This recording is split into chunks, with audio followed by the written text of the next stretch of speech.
శాస్త్రం అంటుంది ఎప్పుడో వినపడుతుంది గురుముఖత ఆ మాట. ఆ వినపడినప్పుడు బయటికి వస్తాడయా. అప్పటి వరకు తెలియదు, తనకున్నవి తెలియదు, లేనివే తెలుస్తూ ఉంటాయి. ఉన్నవాటి చేత తృప్తి కలగదు. నాకున్నాయన్న తృప్తి ఏనాడు కలిగిందో ఆనాడే వాడు సింహమయ్యాడు.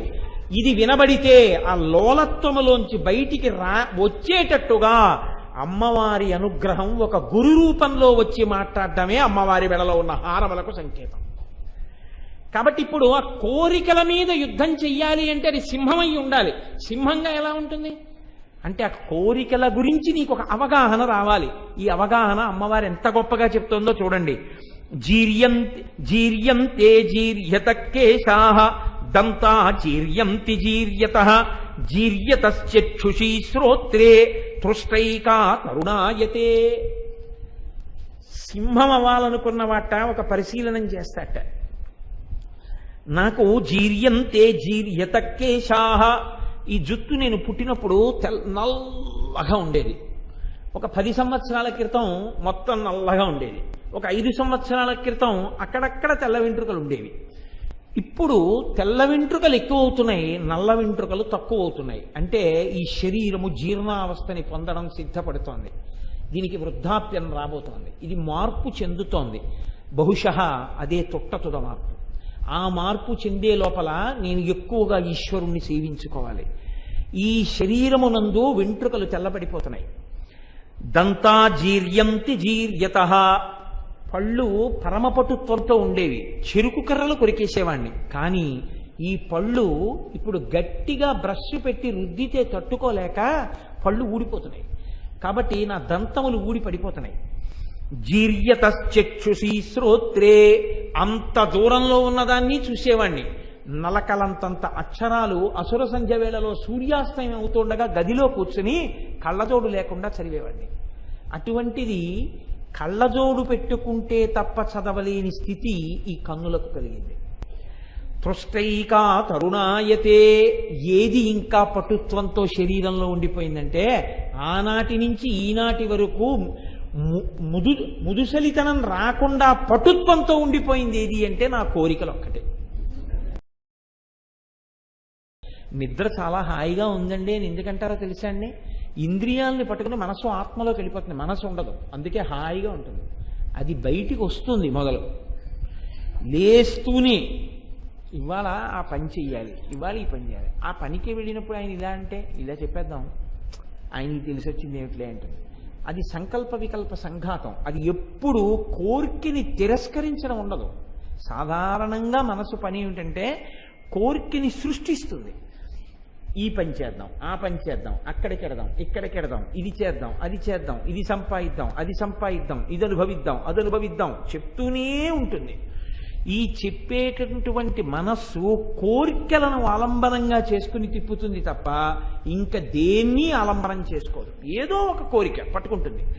ఇక్కడే మనసుని మీరు కొద్దిగా సంస్కరించారనుకోండి ఈశ్వర సంబంధంలో తిరుగుతుంది. సంస్కరించలేదనుకోండి లౌకికాన్ని పట్టుకు తిరుగుతుంది. అంతే తేడా. మీరు చూడండి, నేను ఒక మాట చెప్తాను, ఇక్కడ ఉన్న వాళ్ళని ఉద్దేశించి అంటున్నాను అనుకోకండి. కొంతమంది పురాణాలకి చక్కగా పెడతారు, ప్రవచనాలకి. ప్రవచనం అంతా అయిపోయిన తర్వాత మీరు వారిని పలకరించారనుకోండి, వారు ఏం మాట్లాడతారో తెలుసా అండి? వారి రాగద్వేషాలే మాట్లాడతారు. అంటే మరి శరీరం అక్కడుంది తప్ప ఆ మనస్సు ఏ విధమైన మార్పుని పొందట్లేదు. మరి దేనికి వెళ్ళడం అంటే లోపల మనస్సు ఒక టక్కరితనం చేస్తుంది. ఇది అడ్డు పెట్టుకుంటే కాసేపు బయటికి వెళ్ళడానికి ఎక్కడో తిరిగి రావడానికి బాగుంటుంది. రెండు రోజు పురాణానికి వెళ్ళొస్తుంటారంటే ఓ గౌరవంగా ఉంటుంది. అలా కూడా ఆలోచన చేస్తుంది తెలుసా అంటే మీ వంటి వాళ్ళ గురించి కాదు, నా గురించి చెప్తున్నాను. రోజు కోటేశ్వరారు సాయంకాలం పురాణం చెప్పొస్తుంటాడు అంటే కోటేశ్వరారుకు నమస్కారం పెడతారని పురాణాన్ని చెప్పడానికి వస్తుంటుందేమో కూడా నా మనస్సు. అటువంటి దౌర్బల్యము నాకు లేకుండుగాక. కానీ మనస్సు అంత చిత్రంగా ఉంటుంది. ప్రతి దాంట్లో ఏదో కోరిక కోరుతూనే ఉంటుంది. నిష్కామంగా ఉండడానికి అసలు ప్రయత్నం చేయదు. ఇప్పుడు ఈ కోరికలతో సతమతం అవుతూ రెండుగా ఉంటారు జీవులు.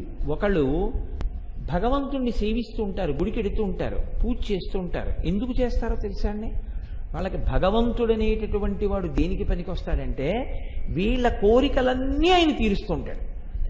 చిత్ర విచిత్రమైన కోరికలన్నీ కోరుకుంటారు. కోరుకుని ఎందుకంటే అవన్నీ అన్నాం అనుకోండి, ఏమన్నా అమ్మవారి అనుగ్రహం ఉంటే ఎందుకు అవదండి అంటాడు. అది పోనీ ఒక ఈశ్వర పూజకి సంబంధించిన సంకల్పం అయి ఉండదు. అది ఎప్పుడూ లౌకికమే, ఎప్పుడూ లౌకికమే. ఎవ్వరూ ఊహించనంత ఎత్తుకి ఎదిగిపోయాడు. ప్రశాంతంగా ఉన్నాడని మీరు అనుకుంటున్నారా? మీకు టీవీలో కనపడే వాళ్ళు, వార్తల్లో అందరూ ఇలాంటి వాళ్ళే.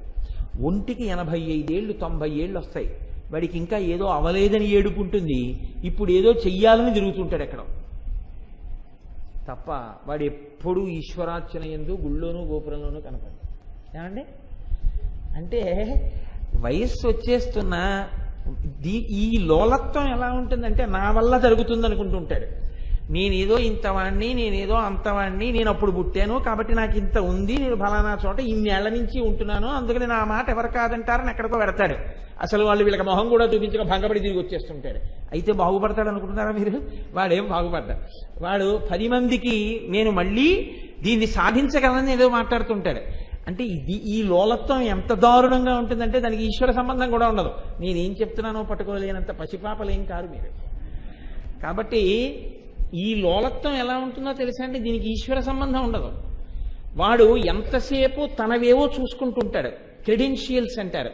నాకు ఇది ఉంది, నేను ఇన్నాళ్ల నుంచి ఒక దాంట్లో ఉన్నాను, నేను గౌరవింపబడతాను, నాకు ఈ సే అంటారు చూసారా, నాకు పలుకుబడి ఉంది కాబట్టి నేను చెయ్యగలను. వీడికి నా దగ్గర అన్నీ ఉన్నా భగవత్ సంకల్పం అని ఒకటి ఉందండి, అది కూడా కలిసి వస్తే తప్ప ఎక్కడవుతుందని వాడి జన్మలో వాడి నోటంట రాదు. వాడు ఆ భగవత్ సంకల్పం పక్కన పెట్టి ఇంకోళ్ళని తీసుకొచ్చి పెడుతుంటాడు. అక్కడ పెట్టి వాళ్ళ సంకల్పం కలిసి వస్తే ఈ పనులు అవుతాయంటుంటాడు. అంటే వాడికి లౌకికంగా వ్యక్తులను ఆరాధించడం వచ్చు తప్ప వాడికి జీవితంలో భగవంతుడితో ముడిపెట్టుకోవడం చేత కాలేదు. రోడ్డు పక్క పెరిగిన చెట్టు ఎటువంటిదో వాడు కూడా అటువంటి వాడే ఎన్నేళ్ళు వచ్చాడు. అంటే వాడి లోలత్వం నీచాతి నీచమైన స్థాయిలో ఉంటుంది. పోనా దిక్కుమాలిన కోరికలతో అలా వయస్సులో వేసారిపోవడమే తప్పురా అంటే వీడికి ఈ కోరికలు తీరడానికి హేతువేది తన గొప్పతనం. నేనింత గొప్పవాణ్ణి అందుకని అవ్వాలంటాడు తప్ప భగవంతుడి యొక్క అనుగ్రహం కూడా కలిసి రావాలన్న మాట వాడి నోటి వెంట రాదు. ఇది చాలా నీచ స్థాయిలో ఉండేటటువంటి లోలత్వం.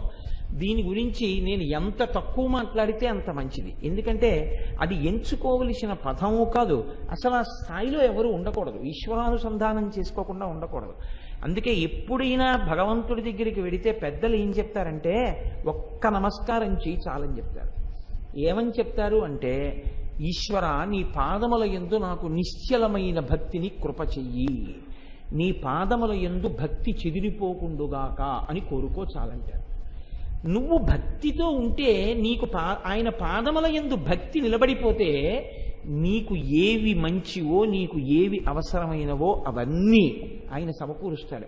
ఒకవేళ తెలియక నువ్వేమైనా ప్రమాదకరమైన వాటి వైపు అడుగు వెయ్యపోయినా ఆయన చెయ్యి పట్టి లాగేస్తాడు. అప్పుడు నీ కోరిక తీరలేదు. అప్పుడు నువ్వేమనుకోవాలి, నేనేం అడుగుతున్నాను ఈశ్వరుణ్ణి, నీ పాదముల యందు భక్తి చెదరకుండుగాక అని అడిగాను. నాకు తెలియలేదు, బహుశా ఈ కోరిక నాకు తీరితే దీని కారణంగా నా యొక్క భక్తి చెదిరిపోతుందన్నమాట. అందుకని నేను ఆయన్ని అది అడిగాను, ఆయన అది నిలబడేటట్టే నన్ను అనుగ్రహిస్తున్నాడు, అందుకని నాకు ఈ కోరిక తీరకుండా చేశాడు అని అనగలగాలి మీరు. దీనికి ఆలంబనం మీరు కోరడంలో ఉంటుంది. అంతేకాని దేవుడి దగ్గరికి వెళ్ళిన దగ్గర నుంచి మీరు చూడండి, నేను ఒక్క మాట చెప్తే మీరేమనుకోవద్దు. అసలు దేవాలయానికి మీరు వెళ్ళారనుకోండి, మీరు ఏం చెప్పాలంటే ఆత్రేయ గోత్రస్య కోటేశ్వర శర్మ నామధేయస్య, వాళ్ళు ధర్మపత్ని సమేతస్య సకుటుంబస్య సబాంధవస్య అంటారు. అన్నప్పుడు అందులోకి నా భార్య వస్తుంది, నా కొడుకు వస్తాడు, నా కూతురు వస్తుంది, నా బంధువులు వస్తారు, నా మిత్రులు వస్తారు, నా ఆవులు దూడలు కూడా వస్తాయి. రేపు పెళ్ళైపోతే నా కొడుక్కి నా కోడలు వస్తుంది, నా అల్లుడు వస్తాడు, నా మనవలు వస్తారు. ఇది మానేసి మా రెండో అబ్బాయి పేరు, మా మూడో అబ్బాయి పేరు, మా అమ్మాయి పేరు, మా రెండో అమ్మాయి పేరు, మా అల్లుడి పేరు, మా కుక్క పిల్ల పేరు, మా షాపు పేరు, ఎందుకండి ఇవన్నీ? అంటే ఇవన్నీ మీరు చెప్తే తప్ప ఈశ్వరుడికి తెలియదనుకుంటున్నారా? వీళ్ళందరికీ ఇస్తే మీరు సుఖపడతారు, మీకొక్కరికి ఇవ్వడం కాదు వీళ్ళందరికీ కూడా ఇమ్మని ఈశ్వరుణ్ణి నిర్బంధిస్తున్నారా?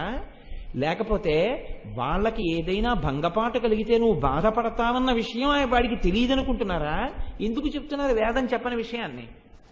నువ్వు వెళ్ళి అక్కడ ఒక్క మాట చెప్పు, ఆత్రేయ గోత్రస్య కోటేశ్వర శర్మ నామధేయస్య ధర్మపత్ని సమేతస్య సకుటుంబస్య సబాంధవస్య, వాళ్లే చెప్తారు, చెప్పి పూజ చేస్తారు. అందులో నీకు మనస్సులో ఎవరి మీద నిజంగా ప్రేమ ఉందో వాళ్ళందరూ సంతోషంగా ఉంటారు. ఎందుకో తెలుసా అండి? వాళ్ళు బాధపడితే నువ్వు బాధపడతావు. ఇప్పుడు అక్కడికి వెళ్ళి కోటేశ్వరరావు తన పుత్రుల కోసం, భార్య కోసం, బంధువుల కోసం, మిత్రుల కోసం ఈ పూజ చేస్తున్నాడు. ఇప్పుడు ఈ పూజా ఫలితంగా లోకమంతా సుఖంగా ఉంటుంది, అందరూ ప్రశాంతంగా ఉంటారు. మానేసి నువ్వు ఎందుకన్ని పేర్లు చెప్తావు అసలు గుడికెడితే అంటే ఇది అయోమయమైనటువంటి ధోరణి. లోలా అన్న పేరులోకి ఎవరు వచ్చేస్తారంటే వీళ్ళందరూ వస్తారు. మీరు ఎప్పుడైనా గుళ్ళో నిలబడ్డారనుకోండి, కాసేపు గుడి అరుగుల మీదకి వెళ్ళి కాసేపు కూర్చున్నారనుకోండి, సంకల్పం చేసేటప్పుడు మీరు పట్టేసి లోలాలోకి ఎంతమంది వస్తారు.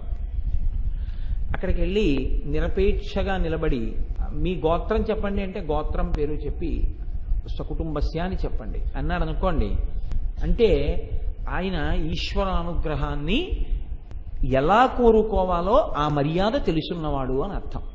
అర్థం పర్థం లేకుండా ఇంకా అదే పని కింద అడ్రస్లన్నీ ఇచ్చి చెప్పించడం మొదలెట్టారనుకోండి, దానికి ఏమీ అర్థం ఉండదు. ఇంకా లోలా అంటే ఇంకా వైపరీత్యమైనటువంటి ధోరణితో ఉంటారు. ఈ ధోరణి ఎందువల్ల వస్తుంది అంటే మీరు చూడండి, ఓ బ్యాంకుకి మీరు వెళ్ళి అక్కడ ఎవరైనా మీకు కనపడ్డారనుకోండి, ఏమిటండి ఇలా వచ్చారు అన్నారనుకోండి, వాడికి రెండే పనుల మీద వాడు రావాలి. ఒకటి డబ్బులు వేయడమన్నా వెయ్యాలి, తీయవన్నా తీయాలి, అంతే. అది ఏ రకంగా వాడు అక్కడ వ్యవహారం జరపనివ్వండి, రెండే ఉంటాయి. డబ్బులు వెయ్యనన్నా వేస్తాడు, డబ్బులు తీయనన్నా తీస్తాడు. ఈ రెండూ కాకుండా ఇంకా దేనికైనా అక్కడికి వచ్చాడు అనుకోండి, వాడిని బయట ఉన్నవాడు బయటికి గెంటేస్తాడు. ఇంకో పని మీద అక్కడికి వెళ్ళకూడదు. ఏం తోచట్లేదండి కాసేపు ఇక్కడ కూర్చుందామని వచ్చానండి అనకూడదు. బ్యాంకుకి వెళ్ళి అలా కూర్చోకూడదు. బ్యాంకులో మీకు పని ఉన్నంతసేపే అక్కడ ఉండాలంతే. అలాగే సినిమా హాల్లో ఓ షో అయిపోయిన తర్వాత మీరు బయటికి వెళ్ళిపోవాలి. చాలా బాగుందండి ఇక్కడ కూర్చుంటాను, మీకు అభ్యంతరం ఏమిటి అనకూడదు. హౌస్ఫుల్ అవ్వట్లేదు కదా అంటే ఏం ఒప్పుకోరు. నేను ఎందుకు మీతో ఈ విషయం ప్రస్తావన చేస్తున్నాను అంటే, లోలా అన్న శబ్దంలో ఏమైపోతుందంటే ఈ అంతులేనటువంటి కోరికలు. దేవాలయానికి వెడుతున్నాం, ఎందుకు వెడుతున్నాం? ఈశ్వర దర్శనానికి వెడుతున్నాం. ఇంటికి ఎందుకు వెడతాం? అమ్మని నాన్నని చూసుకోవడానికి, పిల్లల్ని చూసుకోవడానికి. అలా ఈశ్వరాలయానికి వెళ్తున్నాం, నా స్వామిని ఒక్కసారి చూడడానికి వెడుతున్నాను. ఇంకా ఎప్పుడైనా ఈయన దేవుడు అన్నారనుకోండి, అంతే, వెంటనే గబగబ 4 కోరికలు చెప్పేయడం, వెంటనే గబగబ 10 అసలు ఈశ్వర అన్నాడు అనుకోండి ఎవరైనా, గబగబ 10 కోరికలు. అంటే అక్కడ కోరిక చెప్పకపోతే ఆయనకి తెలియదేమో, అయ్యో ఇక్కడికి వెళ్ళి చెప్పుకోకపోవడం వల్లే ఇది తీరలేదేమో. ఇంకా అసలు ఆ అజ్ఞానానికి హద్దుండదు. అంత విచిత్రంగా ఉంటారు కొంతమంది. అక్కడికి వెళ్ళి ఏమండి ఇలా చెప్పలేదు ఏమైనా అవుతుందా? గుడికి వెళ్ళారని సంతోషించడు. ఏమండి ఫలానా గుళ్ళోకి వెళ్ళండి అన్నాం అనుకోండి, ఏమండి ఆ గుళ్ళోకి వెడితే ఒంటి మీద స్నానం చేసినప్పుడు ఆ తడి బట్ట అక్కడ వదిలేయాలా అండి, పిడిచి తెచ్చేసుకోవచ్చా అండి? దానికి వేదంలో ఉంటుందండి. ఆ గుళ్ళోకి వెళ్తే నీ తడి బట్ట తెచ్చేసుకుంటావో అవతల పారేసుకుంటావో నీ ఇష్టం. అర్థం లేని అనుమానాలు. ఎంత చెప్పండి అసలు కోణంలోకి రాడు. వాడి సంఘం అంతా దేని మీద అంటే కట్టి విప్పే బట్ట మీద కూడా తాదాత్మ్యది. ఒకవేళ మీరు, నేను అన్నానని కాదు చూడండి, ఆ గుళ్ళోకి వెళ్ళిన వాళ్ళండి, మీరు 200 మందిని తీసుకెళ్తూ ఎప్పుడైనా యాత్రకి ఎంతమంది లోల శబ్దంలోకి వస్తారో చూద్దామని ఒక నదికి స్నానానికి వెళ్తున్నప్పుడు, ఇక్కడ స్నానం చేసిన తర్వాత స్నానం చేసిన బట్ట ఇక్కడ వదిలేయాలి అన్నారనుకోండి, అంతే. మీరు చూడండి అలా ఒకసారి ఎంత కలకలం వస్తుందో. ఈ మాట గురువుగారు నిన్న రాత్రి చెప్పుండొచ్చు కదా, పట్టు చీర కట్టుకొచ్చాను, లేకపోతే ఇది మా పుట్టింటి వాళ్ళు పెట్టిన చీర అని ఒక ఆయన, అయ్యో ఇది పెద్దంచు పంచ, ఈ పంచ ఇందులో వదిలేయడమా, నేనేదో స్నానం చేసి పట్టుకెళ్ళిపోవచ్చు అనుకుని తెచ్చాను అని. అప్పుడు వెంటనే ఏమవుతుందంటే, ఏమండి ఒక్కసారి కాటేసుకెళ్ళి బట్ట మార్చుకొచ్చేసాను, ఏమండి అన్నాం, ఈ బట్ట వదిలేయాలని వాడికి బెంగ. లోలా ఎంత తాపత్రయాలండి, ఎంత తాపత్రయమో చెప్పలేను. మీరు చూడండి, ఒక్కొక్కడు గుళ్ళోకి ఎడతాడు, ఇలా పెట్టి ఇలా ఇలా ఇలా ఇలా ఇలా ఇలా అంటుంటాడు. ఏమిటంటే ₹10 అనుకుని ₹5 వేసేస్తానేమో అని వాడి బెంగ. అందుకని ఈశ్వరుడు వీడికి 5 కోట్లు ఇవ్వాలి, వీడు ₹10కి ₹5కి తేడా కోసం వెతుకుతూ ఉంటాడు లోపల. ఎందుకంటే ఇలా తీసి రూపాయలు జేబులో పడేసుకుని రూపాయి వేస్తే అర్చకుడు వీడు చూసి ఇలా అంటాడేమోనని తీయడమే రూపాయి తీస్తాడు వీడు. లోల, నువ్వు వేసేది రూపాయి, కోరికలు 10 మంది కూతుళ్ళు, 10 మంది అల్లుళ్ళు, 80 కొడుకులు, 80 కోడళ్ళు, మనవలు, మునిమనవలు, ఓయ్ బాబోయ్, షాపుల పేర్లు, ఫ్రెండ్స్ పేర్లు, కుక్కల పేర్లు, ఇవన్నీ చెప్పాలి. రూపాయితోటి ఈశ్వరుడు ఇవన్నీ ఇచ్చేయాలి. 5 రూపాయలున్నా తీడి ఇలా ఇలా ఇలా ఇలా అంటుంటాడు లోపల. ఎంత లోల మీరు చూడండి. ఈ లోల శబ్దం అంతా ఎక్కడ బాగా పైకి వస్తుందో తెలుసా అని అడిగారు. అమ్మవారి దగ్గరే వస్తుంది అన్నారు. ఎంత గొప్పగా మాట్లాడారు చూడండి. ఈ కోరికలన్నీ తనకున్నది దాచేసుకోవడం, ఇంకా ఇంకా కొత్త కొత్త కోరికలు సృష్టించేసి చెప్పేస్తూ ఉండడం. ఇంకా వాడు ఇంత ఉంటాడు, వాడు చక్కగా వయోవృద్ధిలోకి వచ్చి వాడికి విద్యాభ్యాసం బాగా ఉండాలి అనడు, వీడికి 4 పిల్లలు పుట్టి అని ఇంకా ఎంత దూరం పోతాడో, ఎందుకు వచ్చింది ఎవరికి తెలియని విషయాలు ఇవన్నీ. కాబట్టి లోల, ఈ లోల శబ్దము చేత నిరంతరమైనటువంటి కోర్కెలు, ఎప్పుడు భగవంతుడి దగ్గరికి వెళ్ళు కోర్కెలే తప్ప అసలు కోర్కె లేకుండా ఈశ్వరుడి దగ్గరికి వెళ్ళి నమస్కారం చేస్తే ఈశ్వరుడు ఒకవేళ నీకు ఇవ్వవలసింది ఏమైనా ఉంటే నువ్వు అడగలేదు కాబట్టి ఇవ్వకుండా ఉంటాడా? ఒక్కనాటికి ఉండడు. అలాగా ఒక్కనాటికి ఉండడు. మీకు నేను ఒక ఉదాహరణ చెప్తాను. ఒకనకొకప్పుడు నేను ఒక ప్రదేశానికి తీర్థయాత్రకు వెళ్ళాను. నాతో పాటు ఒక 2 ఎంతమందో ఉన్నారు. ఆ ప్రత్యేకమైన ప్రదేశంలో ఒక 4 రాళ్లు పెడితే ఓ ఇల్లు కట్టుకుంటారు అని చెప్పారు. చెప్తే వాళ్ళు ఇల్లు 4 రాళ్లు పెడుతున్నారు. నన్ను పెట్టమన్నారు. నేను పెట్టనన్నాను. ఎందుకు పెట్టరన్నారు? ఈశ్వరుడు నాకు ఇల్లు ఇచ్చాడు చాలు, నాకు అక్కర్లేదు, అందుకని నేను పెట్టనన్నాను. అంటే వాళ్ళు అన్నారు, అదేంటి ఓ ఇల్లు ఉంటే ఇంకో ఇల్లు ఉండకూడదా, పెట్టండి అన్నారు. అంటే నేను అన్నాను, అక్కర్లేదంటే నాకు తృప్తి ఉంది. ఒక ఇల్లు ఇచ్చాడు కదా, ఒక ఇల్లు కూడా లేని వాళ్ళు ఎందరో ఉన్నారు, పాక లేని వాళ్ళు ఉన్నారు. నాకు ఆర్సీసీ బిల్డింగ్ ఇచ్చాడు నా తండ్రి, అందులో ఉంటున్నానా ఇంకో చోట అద్దెకుంటున్నానా వేరు, నాకు వద్దులేండి, నాకు ఉంది కదా బిల్డింగ్, ఎక్కడో అక్కడ నాకు సొంత ఇల్లు ఉంది చాలు, నేను అడగనండి అలా ఈశ్వరుడు, నాకు సిగ్గుగా ఉంటుంది అలా అడగడానికి, నేను అడగనన్నా. వీడు పిచ్చాడు మూర్ఖుడు అనుకున్నారు, వాళ్ళు రాళ్ళు పెట్టేశారు. నేను తిరిగి వచ్చేసాను. తిరిగి వచ్చేసినటువంటి చిత్రం ఏంటంటే, ఒక నెల అయ్యేటప్పటికీ వాళ్ళిద్దరూ నా దగ్గరికి వచ్చారు. వచ్చి అన్నారే, ఏమండో వెళ్ళొచ్చిన వేళ విశేషం, మాకు మంచి స్థలాలు దొరికే ఇల్లు కట్టుకుంటున్నాం అన్నారు. చాలా సంతోషం అండి, గృహప్రవేశానికి వస్తాను కట్టుకోండి అన్నారు. మీరు పెడితే బాగుండేది అన్నారు. అంటే నేను అన్నాను, ఇప్పుడు దాని గురించి విచారం ఏముందండి, నేను అసలు ఆ విషయం పట్టించుకోలేదు, మీరు ఎందుకు దాన్ని పట్టుకుని పీక్కుంటారు, దాన్ని అలా వదిలేయండి అన్నాను. విచిత్రం ఏంటంటే, ఒక 20 రోజులైంది అనుకోకుండా నేను మా దొరగారి దగ్గరికి వెళ్ళి వస్తూ శివాలయంలో రోజు మా దొరగారి దగ్గరికి కూడా వెళుతుంటాను. అలా మా దొరగారి దగ్గరికి పోయి కూర్చుని మాట్లాడుతూ అకస్మాత్తుగా అనుకోకుండా ఏదో ప్రస్తావన వచ్చి, ఏంటి సాధారణంగా మా దొరగారు ఏదైనా చెప్తే నేను నా బుర్రతో ఆలోచించడం తక్కువ, ఇంకా నేను ఆయనకి అంత గౌరవం ఇస్తాను. దొరగారు ఏదైనా చెప్పారు అంటే అంతే, దాని దొరగారు చెప్పిన మాటకి ఎక్కువ ప్రాధాన్యత ఇచ్చేస్తాను, నా సొంత ఆలోచనకి చాలా తక్కువ ప్రాధాన్యత ఇస్తాను, రెండు విభేదిస్తే. దొరగారు ఇక్కడ అపార్ట్మెంట్ కడుతున్నారు, అందులో మీరు ఫ్లాట్ తీసుకోకూడదా కోటేశ్వరారు అన్నారు. దొరగారు చెప్పారు ఆ మాట, అందుకని వెంటనే గౌరవం ఇచ్చాను. తప్పకుండా దొరగారు అన్నాను. వెళ్ళాము అంతే. వాళ్ళిద్దరికన్నా ముందు గృహప్రవేశం నేను చేశాను. అయితే ఇప్పుడు నేను కోరుకుంటే వచ్చింది ఆ ఇల్లు, నేను కోరుకోను లేదు, లేకపోతే నేను కావాలని అడగను లేదు ఈశ్వరుణ్ణి. ఈశ్వర నువ్వు నాకు ఒకటి ఇచ్చావు, నాకు తృప్తి అని నేను వచ్చేసాను. కానీ ముందు గృహప్రవేశం నన్నే చేయించాడు ఆయన.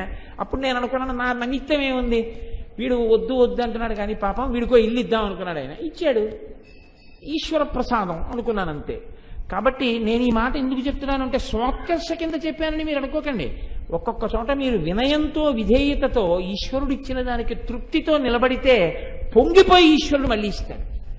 మీరు ఎప్పుడు ఎన్నిచ్చినా ఇచ్చినవి చెప్పకుండా ఇంకా లేనివే ఆయనకి చెప్తున్నారు అనుకోండి, అసహ్యం వేస్తున్నాయి. ఇచ్చానండి ఒక్క రోజున, ఎప్పుడు ఇంకా ఏదో ఇవ్వలేదనే ఏడుస్తుంటాడు. ఇచ్చాను, వాడికి ఆరోగ్యం ఇచ్చాను, ఎంతో మందికి కళ్ళు లేవు, వాడికి కళ్ళు ఇచ్చాను, ఎంతో మంది వినలేరు, వాడికి వినే శక్తి ఇచ్చాను, ఎంతో మంది మాట్లాడలేరు, మాట్లాడే శక్తి ఇచ్చాను, ఎంతో మంది ఉన్నా తినలేరు, నేను ఉంది తినగలిగిన శక్తిని ఇచ్చాను, జీర్ణమయ్యే శక్తిని ఇచ్చాను, ఇన్ని వాడికి ఇచ్చాను, భార్యనిచ్చాను, బిడ్డల్నిచ్చాను, కొడుకుల్నిచ్చాను, కూతుళ్ళనిచ్చాను, ఉద్యోగం ఇచ్చాను, గౌరవం ఇచ్చాను, ఇచ్చాను. ఇస్తే ఈశ్వర నాకు ఎన్ని ఇచ్చావు నువ్వు, అందుకొచ్చాను నమస్కారం చేద్దామని ఒక్కరోజు అంట.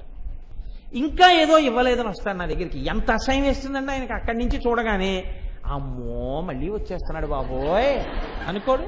మీరు ఆలోచించండి, మీ ఇంటికే అలా వస్తున్నారు అనుకోండి, వస్తుంటే మీకు ఏమనిపిస్తుంది? అయ్యి బాబోయ్ మళ్ళీ వచ్చేస్తున్నాడేయో అంటారు భార్యతోటి. మనని ఈశ్వరుడు మాత్రం అలా అనుకోడండి. ఇచ్చిన దానికి మీరు తృప్తితో, ఈశ్వర నువ్వు ఇచ్చిన దానికి కృతజ్ఞతతో చూడకుండా ఉండలేక వస్తున్నాను అన్నాం అనుకోండి, ఏమైనా ఉంటే ముందు ఈయనకి పెట్టవే అంటారు కదండి. ఎప్పుడో అప్పుడు మార్చుకోవయా, ఎన్నాళ్ళు ఉంటావా లోల శబ్దంలో, బయటికి రావా? ఈ బతుకంతా లోలయే. ఆఖరికి ఊపిరి పోయే ముందు కూడా ఇంకా ఉండిపోతే బాగుండు లోల.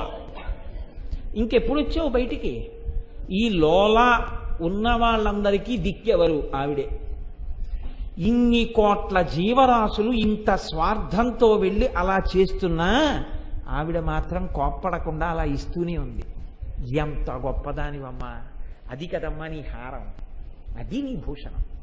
పైహారం కాదు, ఆ ఇవ్వడమే నీ భూషణం. నేనైతే 4 మాటలు ఇచ్చి ఐదో మాట విసుక్కుంటాను. ఇన్ని మాటలు ఇచ్చినా మళ్ళీ ఏదో అడుగుతుంటాడు ఏమిట్రా అయినా అని. అటువంటిది ఆ తల్లిని అడగకుండా ఇస్తోంది, అడిగితే ఇస్తోంది. ఎన్ని మాటలు ఇమ్మంటావు అని విసుక్కోవట్లేదు. అసలు అన్నిటికన్నా గొప్పదేమిటో తెలుసా అండి? మళ్ళీ మళ్ళీ ఫెయిల్ అయిపోతున్నా సరే పాఠం చెప్పినటువంటి గురువు గారిలా ఎన్ని శరీరాలు ఇచ్చినా సరిగ్గా ఉపయోగించుకుని ఈశ్వరుడి పాదముల దగ్గరికి మనం చేరకపోతే మళ్ళీ ఇంకో శరీరాన్ని ఇచ్చి ఈసారి ప్రయత్నించు అన్న అమ్మవారి యొక్క అనుగ్రహానికి మనం ఏమిచ్చి రుణం తీర్చుకుంటాం? అసలు ఆ తల్లి ఇది ఇవ్వబట్టి కదా గుడికి వచ్చాం, దానికి నువ్వు నమస్కరించాలి కదా. ఎందుకన్ని కోరికలు కోరుతావు? నువ్వెందుకు కోరాలి? కోరకుండా నీకేమి ఇవ్వాలో ఆవిడికి తెలియదు. ఆవిడ అమ్మ అయినప్పుడు నువ్వు ఏమడిగావని అమ్మ పాలిచ్చింది, ఏమడిగావని అమ్మ నీకు అన్నీ పెట్టింది. అందుకే గుండెల దగ్గర ఆభరణం గురించి మాట్లాడుతున్నారు. అమ్మ గుండె నీ రక్షణయే. అందుకే అమ్మ గుండె గురించి ఒక మాట చెప్తారు. ఒక ధూర్తుడు ఒక వేశ్యవాడకి వెళ్ళాడు. ఆ వేశ్యకి ఈయన తల్లిగారి మీద క్రోధం. ఆవిడంది, నేను నీ పొందు అంగీకరిస్తాను, కానీ నీ తల్లి యొక్క గుండె పట్టుకురా అంది. వాడు ఆమె ఎందున్నటువంటి మక్కువ చేత నిద్రపోతున్నటువంటి తల్లిని గుండెల్లో కత్తి గుచ్చాడు. ఆవిడ మరణించింది. మరణిస్తే ఆవిడ గుండె కోసేసి ఆ గుండెకాయని కుడి చేత్తో పట్టుకుని పరిగెడుతున్నాడు. పరిగెడుతుంటే కొద్దిగా కొట్టుకుంటోంది ఆ గుండె. కొట్టుకుంటూ వీడు తొందరగా వేశ్య దగ్గరికి పరిగెత్తడంలో గడప తణుకు పడిపోయాడు. ఆ చేతిలో ఉన్న అమ్మ గుండె కింద పడిపోయి ఆఖరిసారి లబ్ డబ్ అని కొట్టుకుంటూ, నాన్న మెల్లిగా వెళ్ళు దెబ్బ తగిలిందా అని తిట్టాడు. అది అమ్మతనం అంటే. అమ్మ గుండె అంటే, అమ్మ గుండెలంటే ఎప్పుడూ మన గురించి ఆరాటపడమే. అటువంటి గుండెలకు ఆభరణం మనది రక్షించడమే. అటువంటి అమ్మ దగ్గరికి వెళ్ళి ఎందుకు 10 మాటలు కోరికలు కోరి లోల శబ్దంలో నిలబడిపోతావు? కోరకు. వెళ్ళి నిలబడు, నీకేమి ఇవ్వాలో ఆ తల్లికి తెలుసు. పొంగిపోయి నీకు ఇచ్చేస్తుంది ఆవిడ. అస్తమానం కోరిక కోరకువ. ఒక్క మాట అమ్మా ఇవాళ ఒక్కసారి నీ కాళ్ళు పడతానమ్మా అంటే, ఎందుకు నాన్న నాకు కాళ్ళు నొప్పులు లేవుంటుందమ్మా. మీరు చూడండి, ఏ అమ్మైనా సరే లోకంలో పిల్ల వచ్చి అమ్మా నేను నీ కాళ్ళు పడతానమ్మా అందనుకోండి, సరే పట్టుకో అందం. ఎందుకు నాన్న నాకేం కాళ్ళు నొప్పులుగా లేవే అంటే, అమ్మా నీకు కాళ్ళు నొప్పులుగా ఉన్నాయని కాదు, ఇవాళ ఎందుకో అమ్మ కాళ్ళు పట్టి పడుకోవాలనిపించిందమ్మా, ఒక్కసారి నీ కాళ్ళు పట్టి పడుకుంటానమ్మా అందనుకోండి. మీకు నిజం చెప్తాను, ఆ అమ్మ ఆనందానికి అంతుండదు. గజారోహణం చేయించిన అమ్మ అంత సంతోషపడిపోదు. అంత సంతోషపడిపోతుంది. నా బిడ్డ కాళ్ళు పట్టింది అమ్మ ఒక్కసారి కాళ్ళు పడతానమ్మా అని అడిగి కాళ్ళు పట్టింది. ఎందుకు నాన్న అంతసేపు కాళ్ళు పడతావు అంటే, అమ్మ సద్గురోహ పాదసేవనం. నాన్నగారు చెప్తుంటారు కదా, సద్గురువు యొక్క పాదసేవ దొరకమంటే దొరికేదమ్మా. ఆయనేం అలా కాళ్ళు పట్టించుకోడు, ఆయనే ఎవరికి అలా కాళ్ళు ఇచ్చి మీరు కాళ్ళు పిసకండి అండం. కాబట్టి అది దొరకడం మహాభాగ్యం. అలా దొరికింది. నీకన్నా గురువెవరమ్మా? అమ్మ కన్నా గురువెవరు లోకంలో? ఇవాళ నీ పాదసేవ నాకు దొరికింది అమ్మా, నేను ధన్యురాలనమ్మా, అందుకు వచ్చానమ్మా నీ కాళ్ళు అని పిల్ల వెళ్ళిపోయింది అనుకోండి, అమ్మ పొంగిపోతుంది. ఇన్ని అమ్మ ఇచ్చిందే, అమ్మ ఇచ్చిన దానితో అమ్మ నేను ఇది చేసుకుంటానని నేను ఓటంటే ఎప్పుడైనా వచ్చిందా? నువ్వు నాకు ఇన్ని ఇచ్చావు కదా అమ్మ, నువ్వు నాకు ఇచ్చిన దాంట్లో ఇది పెట్టి నేను నిన్ను ఇలా సేవించుకుంటానని ఎప్పుడైనా అనగలిగావా ధైర్యంగా? అనే ముందు ఎప్పుడూ బెంగలు బాధలే. ఇంత ఇచ్చేస్తే అమ్మో ఇంత పెట్టేయడమే, అన్నిటికన్నా బరువేదో తెలుసా అండి? ఈశ్వర సేవే. 108 ప్రదక్షిణాలు చేయండి అన్నారు అనుకోండి, 108 ప్రదక్షిణాలు చేస్తే ఏమొస్తుందండి అంటాడు. ఒకవేళ ఏమీ లేకుండా ప్రదక్షిణం చేసినా వెళ్ళిపోయాక 108 ప్రదక్షిణాలు చేశాను కదా, తల్లి కాపాడకపోతుంది ఏంటంటాడు. ఎంత విచిత్రం చూడండి. తప్ప అసలు నాకు అంత ఇచ్చింది, నేను ఆ తల్లికి ఏమి ఇవ్వనని వెంపర్లాడేవాడేవాడు లోకంలో. అలా ఎవడు అనడు. అందుకే అమ్మకి అన్నం పెట్టడం పెద్ద బాధ అయిపోతుంది. అమ్మ తన నెత్తురు పాలగా మార్చి నీకు పట్టినప్పుడు ఆవిడికి బాధ లేదు. ఇది లోక సహజమైన విషయం. ఈ లోలత్వం 2 కోణాల్లో ఉంటుంది. తను పుచ్చుకోవడంలో లోలత్వం. అమ్మకి 80 ఏళ్ళు వచ్చేస్తాయి. అప్పుడు కూడా ఏమంటాడంటే, అమ్మా నీ కోడలు పుట్టింటికి వెళ్ళి వస్తుందట, కాస్త ఈ వారంలో నువ్వు చేస్తావేంటి వంట అంటాడు. అంతే తప్ప అమ్మా నువ్వేం చేస్తావమ్మా, ఇంకాను ఇన్నాళ్ళు పెంచి పెద్ద చేశావు, నేను వండి పెడతా కూర్చో అంటాడు. అనుకుంటున్నారా మీరు? అమ్మ ఎలాగో వండనివ్వదు కానీ అనడు. అమ్మ కనపడగానే అమ్మ ఇది చెయ్యొచ్చు కదా అన్న ఆలోచన వస్తుంది. ఇది లోల. నేను ఎన్ని లోలా చెప్పగలను? అమ్మ అంటే విడితే పుచ్చేసుకోవడం. లేదా మీరు చూడండి, లోకంలో ఒక గమ్మత్తు ఉంటుందండి. పుట్టినప్పుడు ఆవిడ దగ్గర పాలు, పుట్టకముందు ఆవిడ కడుపులో స్థానం, పుట్టి ఆవిడ మంగళసూత్రాలు పట్టుకుని ఆట, ఆవిడ గుండెల మీద తన్నులు, ఆవిడ కష్టపడి పెంచి పెద్ద చేస్తుంది. పెద్ద చేసిన తర్వాత అమ్మ ఇంక నువ్వు పెద్దదాని అయిపోయావు కదా, నీకెందుకు ఈ చీర బాగుండదు, నేను పట్టుకెళ్ళిపోతానే. ఎంత ప్రేమగా ఇచ్చేస్తుందో నాకెందరో తెలుసండి. సంతోషంగా ఇచ్చేసి, అవును నిజమే పెద్దదాన్ని అయిపోయాను, నాకెందుకు పట్టుకెళ్ళిపో అంటాను. పోనీ అమ్మ నువ్వు కట్టి విప్పిన చీర నేను కట్టుకుంటానమ్మా అందు కూతురు, కడుపున పుట్టిన కూతురు, గుండెల మీద చెయ్యేసి ఆలోచించండి. నేను అన్నమాట తప్పేమో, నేను అన్న మాట దోషభూయిష్టంగా అన్నానా అన్నది మీరు ఆలోచించండి. ఎంతమంది కూతుళ్ళు లేరు అలా అన్నవాళ్ళు. అమ్మ నువ్వు కట్టి విప్పిన బట్ట శేషవస్త్రంగా కట్టుకుంటానమ్మా అని అడిగిన కూతురుందా? అమ్మ నీకు ఈ చీర ఎందుకమ్మా ఇంకాను, నేను పట్టుకెళ్ళిపోతానన్న కూతుళ్ళు ఉన్నారా? నిజాయితీగా చెప్పండి. నేనన్న మొదటి మాట అన్నవాళ్ళు ఎవరైనా ఉంటే చెప్పండి, నా తల మీ పాదాలకి తాటించి నమస్కారం చేస్తాను. ఏమి నిర్భయంగా పరమ సంతోషంతో పరాదేవతని చూసి నమస్కారం చేస్తా. అలా అనలేము. అమ్మ నీకెందుకు నాకు ఇచ్చేయంటాం. లోల. అయ్య బాబోయ్, అసలు అమ్మ దగ్గర లోలత్వానికి అంతు లేదు. ఇన్ని రకాలుగా అడుగుతున్నా, నోరు మొయ్యి. నాకిది ఇప్పుడు కట్టుకోవాలో ఇప్పుడు కట్టుకోక్కర్లేదో, నేను ఎప్పుడైనా ఏది కట్టుకుంటే ఎవరికి సంతోషం కలగాలో వాడు వేరొకడు ఉన్నాడు, అది నిర్ణయించవలసిన వాడు. నాకు 70 ఏళ్ళు వచ్చినా నేను ఈ చీర కట్టుకుంటే సంతోషించేది మీ నాన్న అయితే నీకు అనవసరం అని అంటుందా అమ్మ? ఒక్కనాటికి అంది ఇచ్చేస్తుంది సంతోషంగా చీర. ఇది అమ్మతనం అంటే. అందుకే అమ్మ శేషవస్త్ర. చంద్రశేఖర పరమాచార్య నిరూపించారండి ఒక చోటి విషయాన్ని. ఆయన మహానుభావుడు, సాక్షాత్ నడిచిన పరాశక్తి. ఇప్పటికీ పరమాచార్యకి నమస్కారం చేస్తే తెలియనటువంటి విషయాలు కూడా ద్యోతకమవుతాయి. ఆయన చెప్తారు ఎక్కడో అక్కడ, తప్పు త్రోవలో అడుగు వెయ్యపోతుంటే దిద్ది నిన్ను రక్షించేస్తారు, వేరొక వైపుకి వెళ్లకుండా కాపాడతారు నిన్ను, వద్దు నువ్వు వెళ్ళవద్దు అటువంటి చోట్లకని. కాబట్టి చూడండి, ఒకానొకప్పుడు ఆయన అమ్మవారికి అభిషేకం చేసి ఆరాధన చేస్తున్నారు. చేసి ఒక పట్టు బట్ట కట్టారు అమ్మవారికి. కడుతుంటే సభలో అక్కడ కూర్చునుందో తల్లి పిల్లని తీసుకొచ్చింది సభలోకి. ఆ పిల్ల వాళ్ళ అమ్మతోటి, అమ్మవారికి కట్టిన చీర చాలా బాగుంది, నాకు ఇచ్చేస్తే బాగుండు, అమ్మవారికి కట్టిన చీర చాలా బాగుంది, నాకు ఇచ్చేస్తే బాగుండు, ఇదే మాట అంటుంటే ఆ తల్లి పిల్ల నోరు నొక్కి, నోరు మొయ్యి, తప్పు, అమ్మవారికి కట్టిన చీరది, అలా ఇచ్చేయమనకూడదు అంటూ వస్తోంది. దగ్గరికి వెళ్ళారు తీర్థం తీసుకోవడానికి.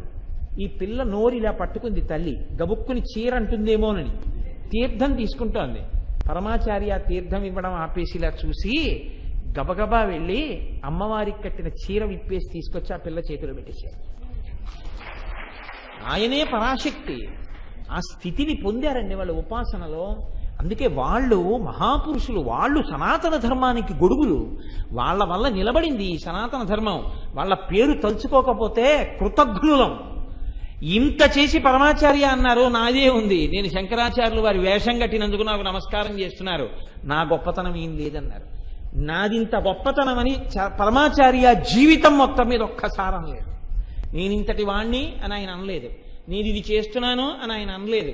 అది వినయం అంటే. ఎక్కడ జ్ఞానం ఉందో అక్కడ వినయం ఉంటుంది. అంతటి మహాపురుషుడు. కాబట్టి శేషవస్త్రము అంటే కట్టిన చీర విప్పి అమ్మిచ్చేస్తుంది. ఇది పురుష స్వరూపంతో చూడండి, స్త్రీ స్వరూపంతో చూడండి, అమ్మవారి యొక్క అనుగ్రహం. ఈ లోలత్వం నీకు ఎంత స్థాయిలో ఉన్నా నీకు ఇచ్చేయడమే అమ్మవారి యొక్క గుండెల మీద ఉన్న ఆభరణాలు. అయితే మీరు చెప్పిన విషయం బాగుందండి. అయితే ఇలా లోలత్వంతో మేము ఉండే అమ్మని అడుగుతూ ఉండొచ్చా? ఇలా అడుగుతూ ఉండడం, పుచ్చుకుంటూ ఉండడమేనా తప్పించి ఇంకొక రకంగా మేమేమైనా ఉండాలి అని చెప్పి ఏమైనా ఉంటుందా శాస్త్రంలో? అంటే శాస్త్రం అంది, అమ్మవారి అనుగ్రహం గురించి విన్న తర్వాత ఒకానొక నాడు ఆ అమ్మవారే అనుగ్రహించి చెప్పిస్తుంది అన్నారు.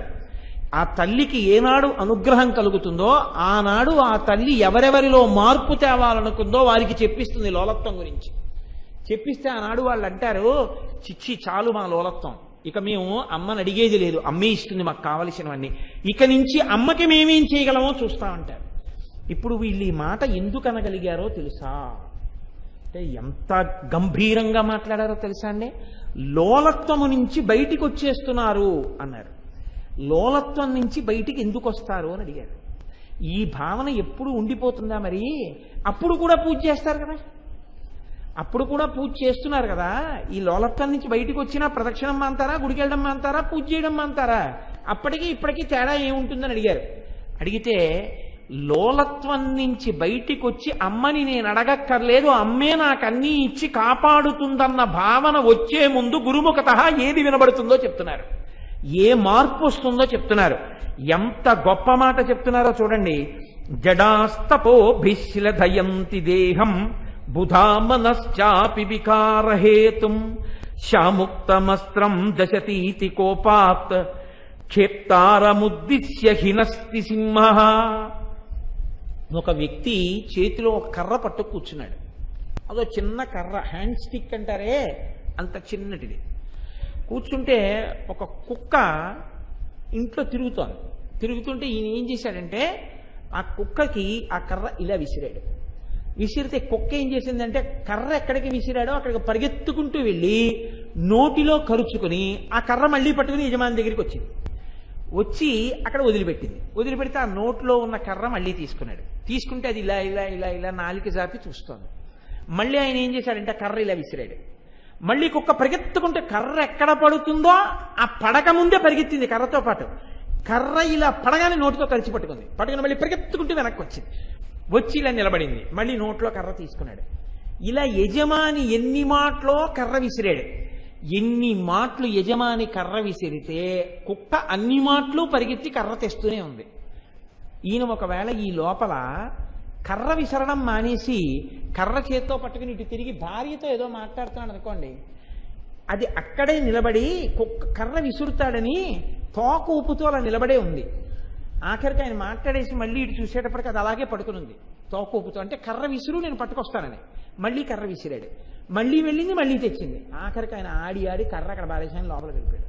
అది మాత్రం ఏం చేసిందంటే ఆ కర్రని పట్టుకుని రెండు కాళ్ళ మధ్యలో పెట్టుకుని నోటితో కొరుకుతూ తన పళ్ళల్లోంచే కారుతున్నటువంటి రక్తాన్ని చప్పరిస్తూ తాను ఏదో ఆహారాన్ని తింటుంటే మాంసాన్ని పీకుతుంటే దాంట్లో వస్తున్న నెత్తురు చప్పరిస్తున్న అనుభూతిని పొందుతూ ఆనందపడిపోతుంది ఆ కుక్క.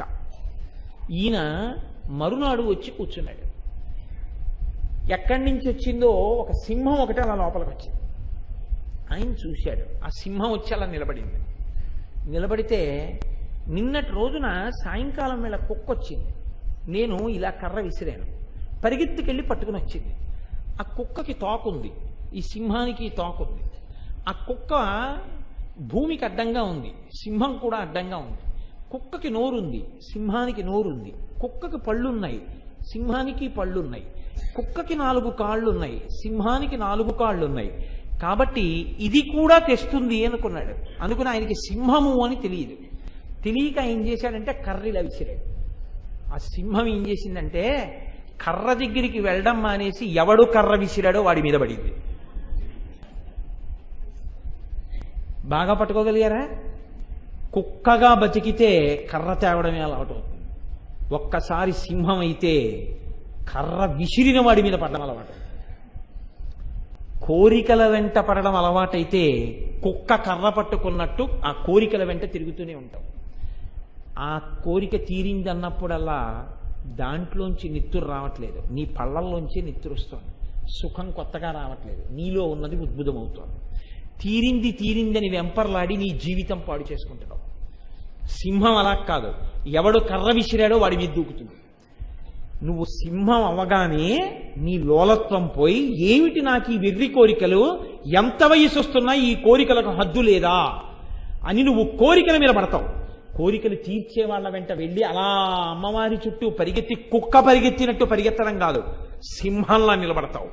సింహంలా నిలబడి నీ కోరికల మీద దూకుతావో, కుక్క కర్ర కోసం పరిగెత్తినట్టు ఎప్పుడూ పరిగెడతావో నీ ఇష్టం. సింహంలా బతికితే కర్ర పట్టుకోవు, కుక్కలా బతికితే కర్రే పట్టుకుంటావు. కుక్కకి సింహానికి రెండు జంతువులైనా సింహమే, కుక్కే. కుక్క తెచ్చినట్టు సింహం ఎప్పటికీ కర్రం తేదు, కర్ర విసిరితే కర్ర విసిరిన వాడిని పట్టుకుంటుంది. నీలో మార్పు రావాలి. కుక్కలా బతకకుండా సింహంలా బతకాలని నీకు అనిపిస్తే నువ్వు లోలత్వం నుంచి బయటకు వచ్చేస్తావు. అంతే, నువ్వు పరమభక్తుడు అయిపోతావు. ఈశ్వరుణ్ణి సేవించాలి కాబట్టి సేవిస్తావు. నీకేమున్నాయో నీకు గుర్తొస్తుంది. సింహానికి ఉండే లక్షణం ఏంటంటే, నాకు ఇన్నున్నాయి, వీడెవడు కర్ర విసరడానికి అంటుంది. కుక్క ఏమంటుందంటే, వాడి మీద బతుకుతున్నాను అందుకే నా కర్రట్టుకొస్తానంట. అంతే తేడా. నేను పూర్ణుడను, నాకేమివ్వలేదు అమ్మవారు అన్ను అనగలవా?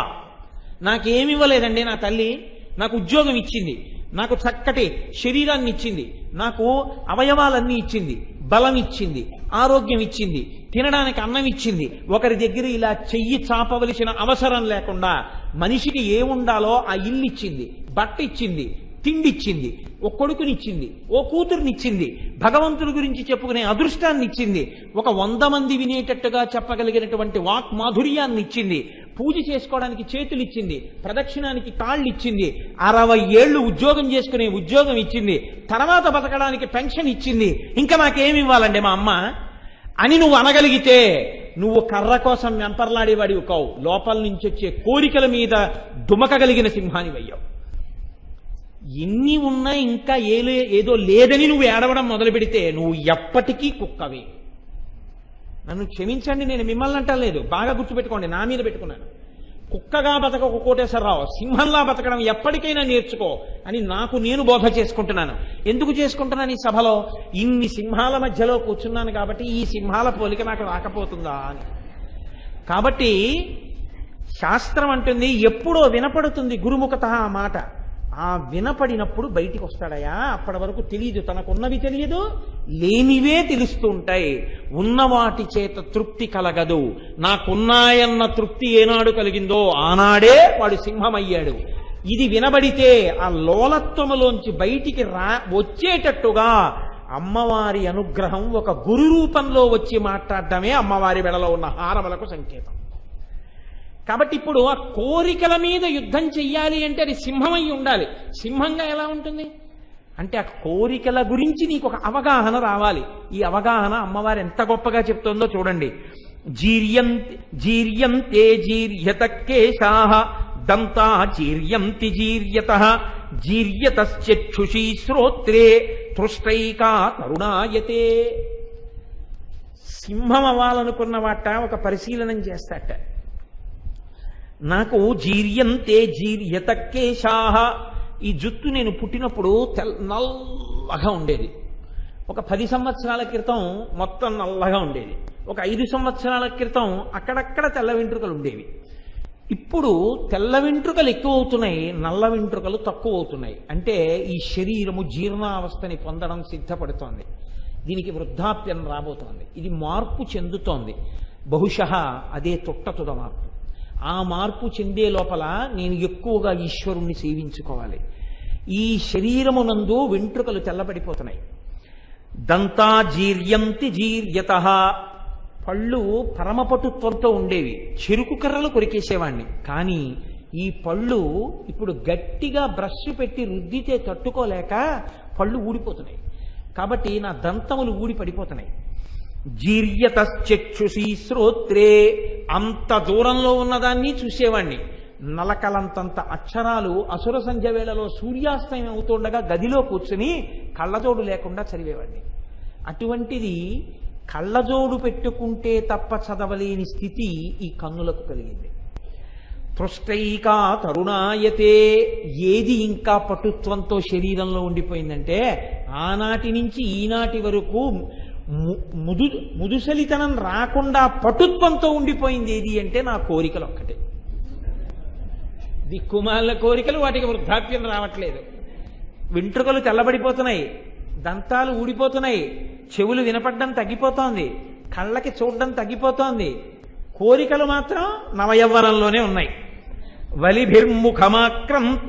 వలిభిర్ముఖమాక్రాంతం ఫలితైరంకితం శిరః గాత్రాణి శిథిలాయంతే తృష్టైకా తరుణాయతే.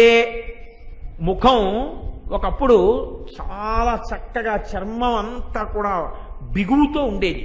మెల్లమెల్లగా మెల్లమెల్లగా ముఖం మీద ముడతలు ప్రారంభమయ్యాయి, నుదురు మీద మడతలు ప్రారంభమయ్యాయి, చెక్కిళ్ల మీద మడతలు ప్రారంభమయ్యాయి. అంటే శరీరము చర్మము జారిపోయి మడతలు పడిపోవడం ప్రారంభమైపోయింది.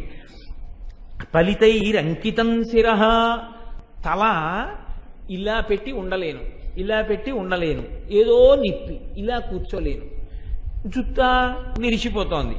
గాత్రాణి శిథిలాయంతే, శరీరంలో ఒక్కొక్క అవయవం శిథిలమైపోతున్నాయి. ఇలా పద్మాసనం వేసుకుని తెల్లవారుజామున 3 గంటలకి పూజలో కూర్చుంటే 9 అయ్యేంత వరకు 6 గంటల సేపు ఈ కాలు ఇలా ఎత్తకుండా ఒకనాడు పూజ చేసేవాడిని. ఇప్పుడు ఇలా కూర్చుంటే ఒక 4 గంటలు పూజ చేయగలను.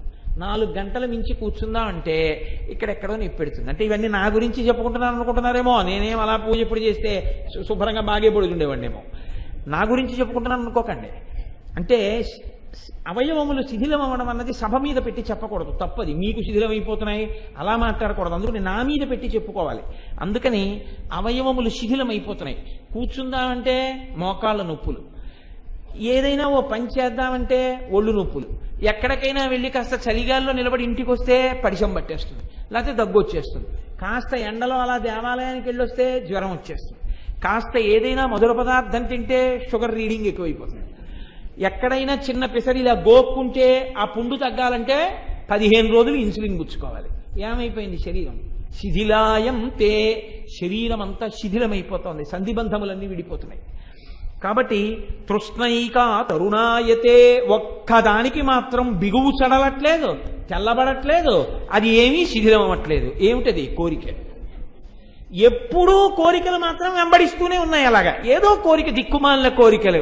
ఈ కోరికలకి అంతు లేకపోవడం వల్ల ఘర్షణలు, ఘర్షణల వల్ల దెబ్బలాట్లు, దెబ్బలాట్ల వల్ల ఏడుపులు, ఏడుపులలో పెడబబ్బలు, పెడబబ్బల్లో అల్లర్లు. వాళ్ళకి మనశ్శాంతి ఉండదు, ఇంకోళ్ళకి మనశ్శాంతి ఉండనివారు.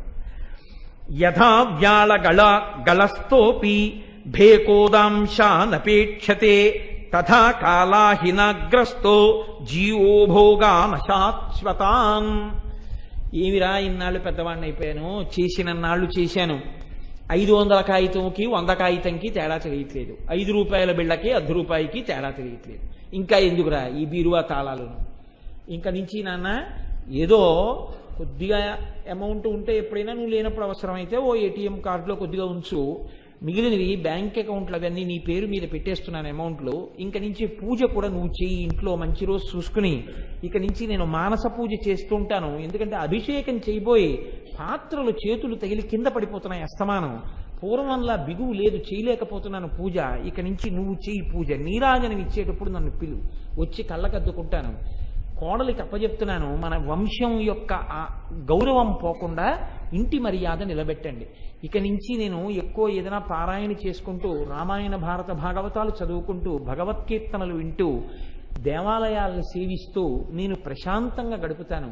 అన్నిటికీ నువ్వు నన్ను బయటికి పిలవక్కర్లేదు, నేను ఒక గదిలో ఉండి ప్రశాంతమైన జీవితం గడుపుతాను అంటాడని మీరు అనుకుంటున్నారా? అప్పుడే అక్కర్లేని తిరుగుళ్ళన్నీ కల్పించుకుంటాడు తిరుగుడు. ఎందుకో తెలుసా అండి? అసలు కారణం ఏకాంతంగా ఈశ్వరుణ్ణి సేవించలేడు. ఈశ్వరుడిచ్చిన ఆ కొద్దిపాటి శక్తిని కూడా లౌకికానికి ఖర్చు పెడుతూనే ఉంటాడు. ఎంత తిరుగుడు పిచ్చో తిరుగుతూనే ఉంటాడు అలాగా.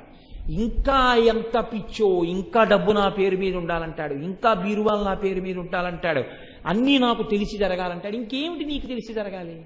చేస్తాడు పిల్లాడు, వాడికి తెలిసింది, వాడిని చేయని. నీ అనుమానం వస్తే నాన్నగారండి ఇలా చేయనా అన్నప్పుడు సలహా చెప్పు.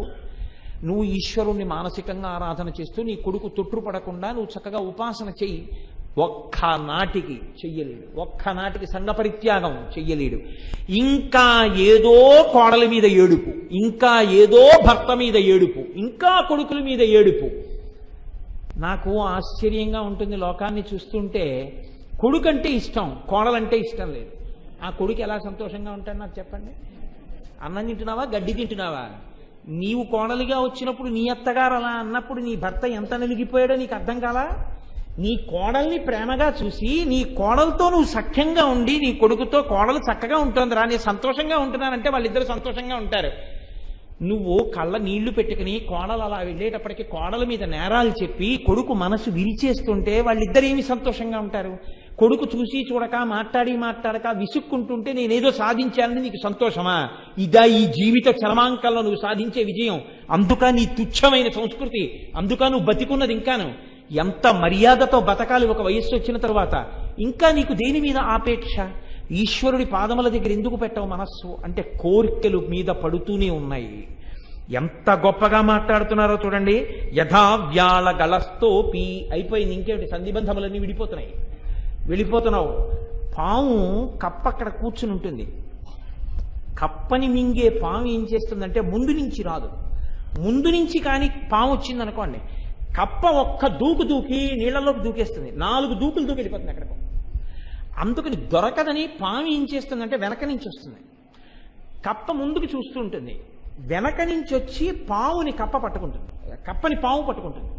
పట్టుకున్నప్పుడు పావు నోటికి కప్ప ఎంత దొరుకుతుందంటే వీపు వరకు దొరుకుతుంది. దాని నోరు, కళ్ళు, ముక్కు అన్ని బయటికి ఉంటాయి. వెనక నన్ను పాము పట్టుకుంది అన్న విషయం అది తెలుసుకోవడానికి దానికి కొంత సమయం పడుతుంది. పాము యొక్క తొందర ఎలా ఉంటుందంటే ఇంకా ఎంత తొందరగా దీన్ని నిర్జీవం చేసేస్తే అంత తొందరగా నేను దీన్ని మింగేయచ్చు. ఎందుకని? మింగాలంటే ఇది నోరు తెరిచి లోపలికి లాగాలి. ఇది నోరు తెలిచే లోపల దూకేస్తుంది బయటికి. అందుకని ఇంకా దూకలేని స్థితి దీనికి తెచ్చేయాలంటే తొందరగా తన విషాన్ని దాని శరీరంలోకి ఎక్కించేయాలి. అందుకని పట్టుకుని గట్టిగా నొక్కి కోరంలో విషాన్ని కప్పలోకి ఎక్కిస్తూ ఉంటుంది. ఈ కప్ప వెనక తనని పాము పట్టుకుందని చూడకుండా ముందు ఎగురుతున్న ఈగని పట్టుకోవడానికి నాలిక చాపుతూ ఉంటుంది. సంధిబంధములు విడిపోయి శరీరం శిథిలావస్థలోకి వెళ్ళిపోతుంటే నువ్వు ఇంకా కోరికలు కోరుతూ ఇంకా ఏదో తినాలి, నీకు ఇంకా ఎవరో పెట్టలేదని నువ్వు నాలిక చాపుతున్నావు. ఒక పక్క నుంచి కాలగ్రస్తం అయిపోతోంది శరీరం, నువ్వు ఇంకా కోరికలతో నాలుకలు చాపుతూనే ఉన్నావు. ఆ నాలుక ఈశ్వరుడి సేవలో, ఈశ్వర స్తోత్రంలో తరిస్తే మోక్షం వైపుకు వెళ్ళిపోయి ఉండేవాడివి. ఇదే లోలత్వం. అప్పుడు కూడా నీ లోలత్వంలోంచి నువ్వు బయటికి రాలేదు. అప్పుడు కూడా ఇంకా కోరికలే. ఆశ్చర్యంగా ఉంటుందండి. ఇంకా వెళ్ళిపోతారండి, ఇంకా 2 రోజుల కన్నా ఉండరు, అయిన వాళ్ళు ఉంటే పిలిచేయండి అంటారు. పిలిచేస్తే అద్దంలోంచి చూస్తూ ఉంటారు. ఈ వీళ్ళు చూస్తూ ఉంటారు. చూస్తూ అప్పుడు కూడా ఇంకా ఎవరి మీదో నేరం గురించి, ఇంకా ఎవరి మీదో దేని గురించో బాధపడతారు తప్ప ఇంకా అయిపోతోంది టైము. 48 గంటలో 24 గంటలో ఉంది కాబట్టి ఇంకా ఈ ఉన్న సమయాన్ని ఈశ్వరార్చనలో ఉపయోగించేద్దాం. మళ్ళీ ఏ జన్మ వస్తుందో మాట్లాడగలనా, భగవన్నామని చెప్పగలనా, కీర్తించగలనా, మానసికంగా ధ్యానం చేసుకుంటూ ఈశ్వరార్చన చేద్దాం అని. కనీసం ఆ సమయంలో ఎవరున్నాడు? అప్పుడు కూడా కోర్కెలే కోర్కెలే కోర్కెలే, లోలా లోలా లోలా, ఎంత కోర్కెలతో ఉంటాడో. కాబట్టి ఆ కాలము పట్టేసినా బయటికి రాలేకపోతున్నావు. వ్యాఘ్రీవ తిష్టతి జరా పరితజ్జయంతి రోగాశ్చ శత్రవైవ ప్రహరంతి దేహం ఆయు పరిస్రవతి భిన్నా ఘటాధివాంభో లోకస్తదాప్యహితమచరతీతి చిత్రం. లోలత్వం అంటే అమ్మవారి దగ్గర ఎలా ఉంటుందంటేట, ఈ శరీరము మీదకి ఒక పెద్ద పులి వచ్చి మీద పడి పంజాతో కొడుతుందిట. అదే ఒక దీర్ఘవ్యాధి వచ్చి పట్టేస్తుంది శరీరాన్ని. అది లోపల కూర్చుని అవకాశం కోసం ఎదురు చూస్తుంటుంది. ఎప్పుడో అప్పుడు ఏమరపాటులో ఉన్నప్పుడు కొడుతుంది పులి. నేను లోపల ఉన్నానన్న విషయం మరిచిపోయి పరాకు పడకపోతాడా, ఇంద్రియానికి లొంగకపోతాడా, అప్పుడు వీడి యొక్క ప్రధానమైన శరీర భాగాన్ని గ్రసించేస్తాను అని లోపల కూర్చుని ఉంటుంది. అందుకే ఓ మాట చెప్తుంటారు, డయాబెటిస్ అంత ప్రమాదకరం లేదండి అంటుంటారు. శాస్త్రం అదే చెప్పిందండి. అది మీ లౌల్యం కోసం ఎదురు చూస్తుంటుంది. వీడు ఉండలేక 4 స్వీట్లు తినేస్తే రీడింగ్ ఎక్కువ ఉన్నప్పుడు ఏ వైటల్ ఆర్గాన్నో డ్యామేజ్ చేద్దామని శాస్త్రం ఈ మాట ఎప్పుడో చెప్పేసింది. కానీ ఎంత గొప్పగా చెప్పిందో చూడండి. వైరాగ్యం కోసం చెప్పింది. వ్యాధి చిన్నతనంలో కాదు, శరీరాన్ని తీసుకెళ్ళడానికి ఒక నింద ఉండాలి, లేకపోతే 100 బాణములు పడినా శరీరం పడదు. కాబట్టి లోపలికి వచ్చి కూర్చున్నాడు అంటే స్థానిక భద్రతా సూచనగా 3వ నెంబర్ ప్రమాద పతాకం పడిపోయింది. కాబట్టి నువ్వు ఈశ్వరార్చన పెంచేయాలి. పెంచేసి ఈ శరీరానికి సార్థకత చేకూర్చుకోవడం మొదలుపెట్టేసేయాలి. కాబట్టి ఇప్పుడు వ్యాఘ్రీవ తిష్టతి జరా పరితర్జయంతి, వృద్ధాప్య రూపంలో దీర్ఘవ్యాధి రూపంలో పెద్ద పులి దెబ్బ కొడుతోంది. రోగాశ్చ శత్రవైహ ప్రహరంతి దేహం, చుట్టూ వేట కుక్కలు నిలబడితే మధ్యలో నిలబడిపోయిన జింక ఏం చెయ్యాలో అర్థం కాక ఏదో ఒక చిన్న ధైర్యాన్ని పోగు చేసుకుని కొమ్ములతో ఇటువైపు కుక్కల మీద కలియబడుతుంటే వెనక ఉన్న కుక్కలు పరిగెత్తుకొచ్చి తొడలు కొరికేస్తాయి. తొడలు కొరికేసాయి, కండలు పీకేస్తున్నాయని వెనక్కి తిరిగి వాటి మీదకి తిరిగితే మళ్ళీ వెనక భాగం అటు వెళ్ళింది కాబట్టి ఇటు కుక్కలు మళ్ళీ పీకేస్తాయి. ఈ వెనక భాగం పీకేశాయని ఇంకా తిరగలేక కింద పడిపోయి ఇటు ఇటు చూస్తుంటే డొక్కలు పీకేస్తాయి. రోగములు చుట్టుముట్టేస్తున్నాయి. రకరకాల రోగాలు, ఎన్ని ట్యాబ్లెట్లు ఎన్నో వేసుకుంటున్నావు, అయిపోయింది, ప్రహరించేస్తున్నాయి. ఆయుపరిశ్రవతి భిన్న ఘటాధివాంభో, చిల్లు పడిపోయిన కుండలో నీరు మెల్లమెల్లగా కారిపోతున్నట్టుగా ఆయుర్దాయం రోజు రోజుకి వెళ్ళిపోతోంది, కుండ ఖాళీ అయిపోతోంది.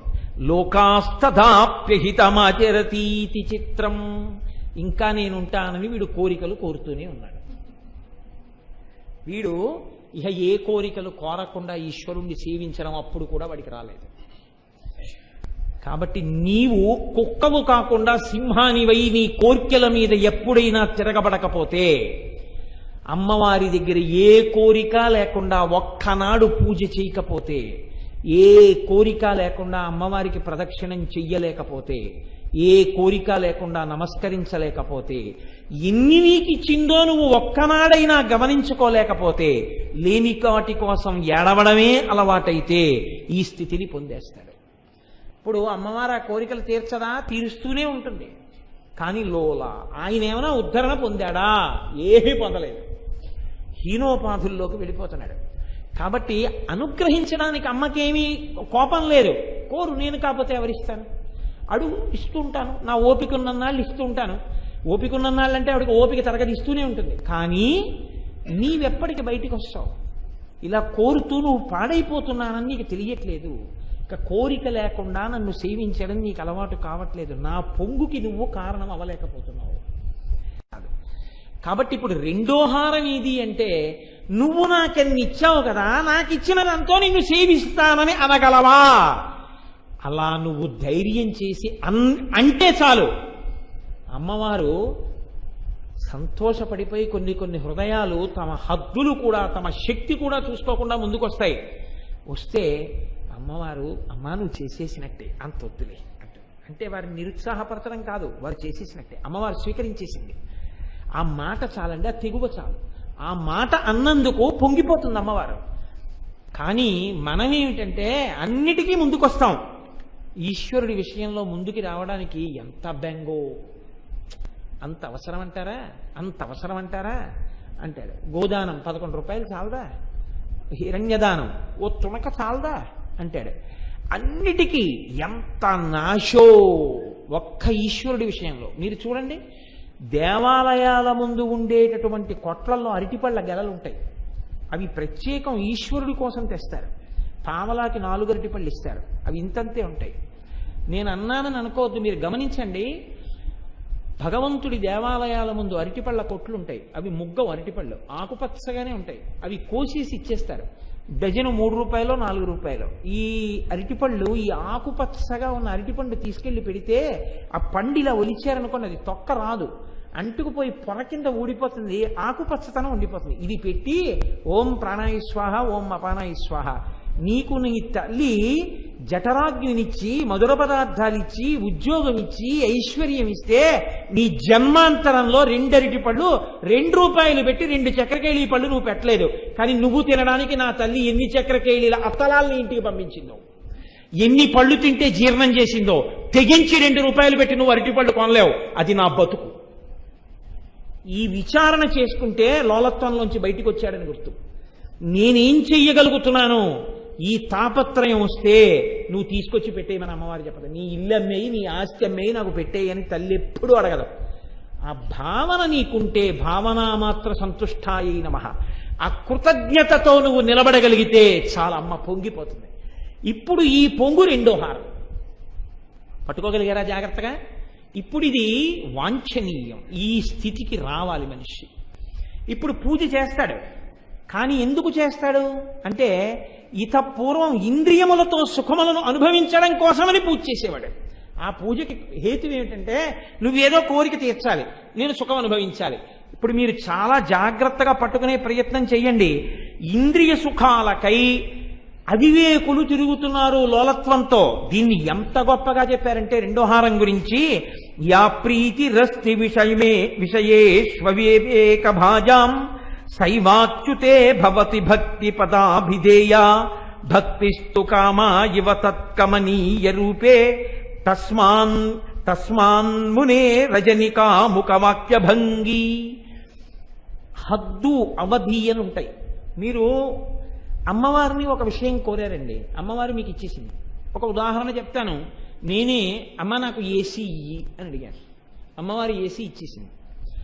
ఇప్పుడు ఏసీ ఇచ్చాను కదా, కాలంతో సంబంధం లేకుండా నీ ఇంట్లో ఏసీ ఆమె అయిపోతుంది అందనుకోండి అమ్మవారు. శీతాకాలంలో ఆ ఏసీ ఇంట్లో ఉండడం నాకేమవుతుంది? దుఃఖ కారణం అయిపోతుంది. అయిపోయి నేను ఏసీ లేని ఇంటికి వెళ్ళి పడుకోవాలి కదండి. అందుకని అమ్మవారు ఏం చేసిందంటే, నీకు వేడిగా ఉన్నప్పుడు వాడుకోని శక్తినిచ్చింది. అమ్మవారు పవర్ అండి. కరెంట్ ఉంటే కదా ఆ ఏసీ. ఇప్పుడు చూడండి, లోకంలో మీరు అమ్మవారిని లోలత్వంతో తెచ్చుకున్న సుఖాలు ఏ ఉన్నాయో అవన్నీ దుఃఖములే. సుఖముగా ఒక అవధిలో కనబడతాయి అంతే. ఏసీ, మంచి రోహిణీ కార్తీ బెడ్రూమ్లో ఏసీ వేసుకుని వెళ్ళి పడుకున్నాడు. అమ్మాయ ఎంత హాయిగా ఉందో అన్నాడు. మీరు చూడండి, దానికి ఆటోమేటిక్ స్టాపర్ బటన్ ఉంటుంది. 2 గంటల తర్వాత అది ఆగిపోయేటట్టుగా రిమోట్లో ఏర్పాటు చేసి పడుకుంటాడు. ఎందుకని? అలా పడుకోలేదనుకోండి, 2 గంటల తర్వాత ఊహూజని ఇవ్వడాక లోకముర్వీనాథ గడగడగడగడగడగడ చలేస్తుంది. చలేసి ఇప్పుడు ఏమని ఏడుస్తాడో తెలుసా అండి? పోనీ శీతాకాలంలో అలా హృదయ కప్పు పడుకుంటాడు అనుకుంటున్నారా? బోల్డ్ అంత కరెంటు బిల్లు అయిపోతుంది, ఇంకా చల్లపడింది కదా కట్టేద్దామంటే. ఇప్పుడు ఏమైంది? మళ్ళీ ఏడిపే. అమ్మవారు చల్లతనం ఇచ్చినా లోపల వేడే, కరెంటు బిల్లు అయిపోతుందని ఏడుపు, స్లాబ్ మారిపోతుందని ఏడుపు, 2 గంటలు వేసి కట్టేద్దామని ఏడుపు. ఇలా కట్టేసినటువంటి తర్వాత ఓ 2 నెలలు పోయిన తర్వాత లంగ్ ఇన్ఫెక్షన్ వస్తుంది. డాక్టర్ గారి దగ్గరికి వెడితే ఆయన అంటాడు, నువ్వు ఏసీ ఆన్ చేసుకోవడం కోసం తలుపులన్నీ వేసేస్తున్నావు కదా, ఒక్క కన్నం కూడా లేకుండా. ఏసీ వర్క్ చేసినంతసేపు రూమ్లో గాలి బయటికి వెళ్ళిపోతోంది. ఏసీ కట్టేసి పడుకున్నాక ఆ గాలి అక్కడే ఉంటుంది. కాబట్టి నీకు ఫ్రెష్ ఎయిర్ దొరకట్లేదు, దానివల్ల లంగ్స్ ఇన్ఫెక్ట్ అవుతున్నాయి. నువ్వు వేసుకుంటే ఏసీ వేసుకుని ఏసీ ఆఫ్ చేసినప్పుడు కిటికీ తలుపులు తీసుకో, లేదా అసలు ఏసీ మానేసి కిటికీ తలుపులు తీసుకో పడుకో అంటాడు. ఇప్పుడు మళ్ళీ ఏడుపు. ఎందుకని? ఏసీ కట్టడానికి లేద్దామా, కిటికీ తలుపులు తెరద్దామా, ఉన్న చలిపోతుంది, బయట నుంచి వేడిగాలి వస్తుంది. కిటికీ తలుపులు తెరవలేదా, ఊపిరితిత్తులు పోతాయి. ఏసీ రాత్రంతా ఉంచుదామా, కరెంటు బిల్లు అయిపోతుంది. ఇప్పుడు ఏమైంది? ఏసీకి ఒక అవధి వచ్చేసింది. పోన్లేండి, అసలు ఎంత స్లాబ్ అయినా కట్టేసి ఎంత సంపాదించేద్దాం. ఇప్పుడు ఎక్కువ తిరగడం వల్ల ఏమవుతుందంటే నీకు స్ట్రెస్, టెన్షన్ ఎక్కువైపోయి బీపీ ఎక్కువగా ఉంటుంది, నువ్వు ఇంత తిరక్కంటారు. ఎక్కువ ఆలోచించక 4 రోజులు రూమ్లో కూర్చోంటారు. ఇప్పుడు మళ్ళీ ఏడుపు. నీకు ఏ సుఖమని నువ్వు పిలుస్తున్నావో, లోలత్వంతో అమ్మవారి దగ్గర దేనికి తిరిగావో, ఆ సుఖములని నువ్వు అనుకున్నవన్నీ దుఃఖము యొక్క అభాస. వాటికి అవధులున్నాయి. ఆ అవధిలోనే అవి సుఖాన్ని ఇస్తాయి. ఆ అవధి దాటగానే అది దాని దుఃఖ స్వరూపాన్ని బయటపెట్టేస్తుంది. నేను దుఃఖము చెప్పేస్తుంది. మామిడి పళ్ళు తినాలనుందండి, మామిడి పళ్ళు తినాలనుందండి అంటాడు. ఇంత గిన్నెతో మామిడి పళ్ళ రసం పిండేసి ఇచ్చి 6 గ్లాసులు పుచ్చేసుకో అన్నారు అనుకోండి, ఏమంటాడో తెలుసా అండి? ఒక 2 గ్లాసులు తాగి అమ్మో బాబోయ్ కడుపు నిండిపోయి ఇంకొద్దండి, వాంతి వచ్చేట్టుందంటే ఏమైంది? దుఃఖం అయిపోయింది. మీకు నేను ఒక ఆశ్చర్యకరమైన విషయం చెప్తానండి. మీ ఇంట్లో 10 రోజులు అలా యాపిల్ పళ్ళు కనపడ్డాయి అనుకోండి, మీరేం తినలేదు వాటిని. 11వ రోజు యాపిల్ పళ్ళ ముక్కలు ఇంకోళ్ళు ఇంటికి ఇడితే పెట్టారనుకోండి, మీరు అంటారు వద్దండి యాపిల్ పళ్ళు. ఎందుకో తెలుసా అండి? ఒక్కటే కారణం, రోజు చూసి చూసి చూసి చూసి యాపిల్ పండు తినబుద్ధి. వద్దండి బాబోయ్ ఆ యాపిల్ పళ్ళు అంటారు. ఎందుకని? మొహం ఒత్తిందంటారు. మీరు చూడండి, మొహం ఒత్తిందండి అంటాడు. తింటానంటాడు. చక్కెర పొంగల్ ఇంత పెడితే వెంకటేశ్వర స్వామి గుళ్ళో ప్రసాదాలు ఎన్ని ఉంటాయోనండి పెట్టరంటాడు. అన్నీ పెట్టేసి తినన్నారు అనుకోండి, అబ్బో ఇన్ని తినలేనని ఏడుస్తాడు. ఎంత చిత్రంగా ఉంటుందో తెలుసా అండి? మీరు ఎప్పుడైనా వెంకటాచలం వెళ్ళినప్పుడు కాటేజీలో రూమ్ దగ్గరికి వస్తారు, వచ్చి చాలా ప్రసాదాలు ఉండిపోయాయా, మీరు ఎంతమంది ఉన్నారు, మీరు కొంచెం తీసుకుంటారు ఏంటని ఉంటారు. అంటే పట్టికెడదామంటే పాసిపోతాయి, పారేద్దామంటే పారేయలేడు, తిందామంటే కడుపు పట్టదు, అందుకు ఇస్తున్నాడు. ఇప్పుడు అది ప్రసాదం కాబట్టి వినిమయం చేస్తున్నాడు. ఇంట్లోదైతే ఒక్కనాటికి వండడు పెట్టాడు. కాబట్టి నీవు సుఖము అని దేన్ని పిలిచావో వాటికన్నింటికి అవధులున్నాయి. ఆ అవధిలోనే అది సుఖం తప్ప ఆ అవధి దాటిపోయిన తర్వాత అది నీకు సుఖం కాదు, అది నీకు దుఃఖమే తప్ప. అది నీకు సుఖం అని నువ్వు అనుకుంటున్నావు, కానీ అది ఒక్కనాటికి నీకు సుఖము కాదు. ఏది నిజమైన సుఖము? ఏ కోరికలు కోరకుండా అమ్మవారు నాకు అన్నీ ఇచ్చిందన్న తృప్తితో వెళ్ళి భగవంతుడి పాదముల దగ్గర కూర్చుని అమ్మవారిని మనసుతో ఆరాధన చేస్తున్నారనుకోండి. మనసుతో ఆరాధన చేస్తూ ధ్యానం చేస్తున్నారు. ఇప్పుడు మీరు నీ దగ్గర వస్తువులు ఏవీ లేవు, ఏ వస్తువులు లేవండి. మీకు నేను ఒక ఉదాహరణ చెప్తా. నేను సామర్లకోట ఉద్యోగం చేసిన రోజుల్లో బస్సుల్లో వెడుతుండేవాడిని.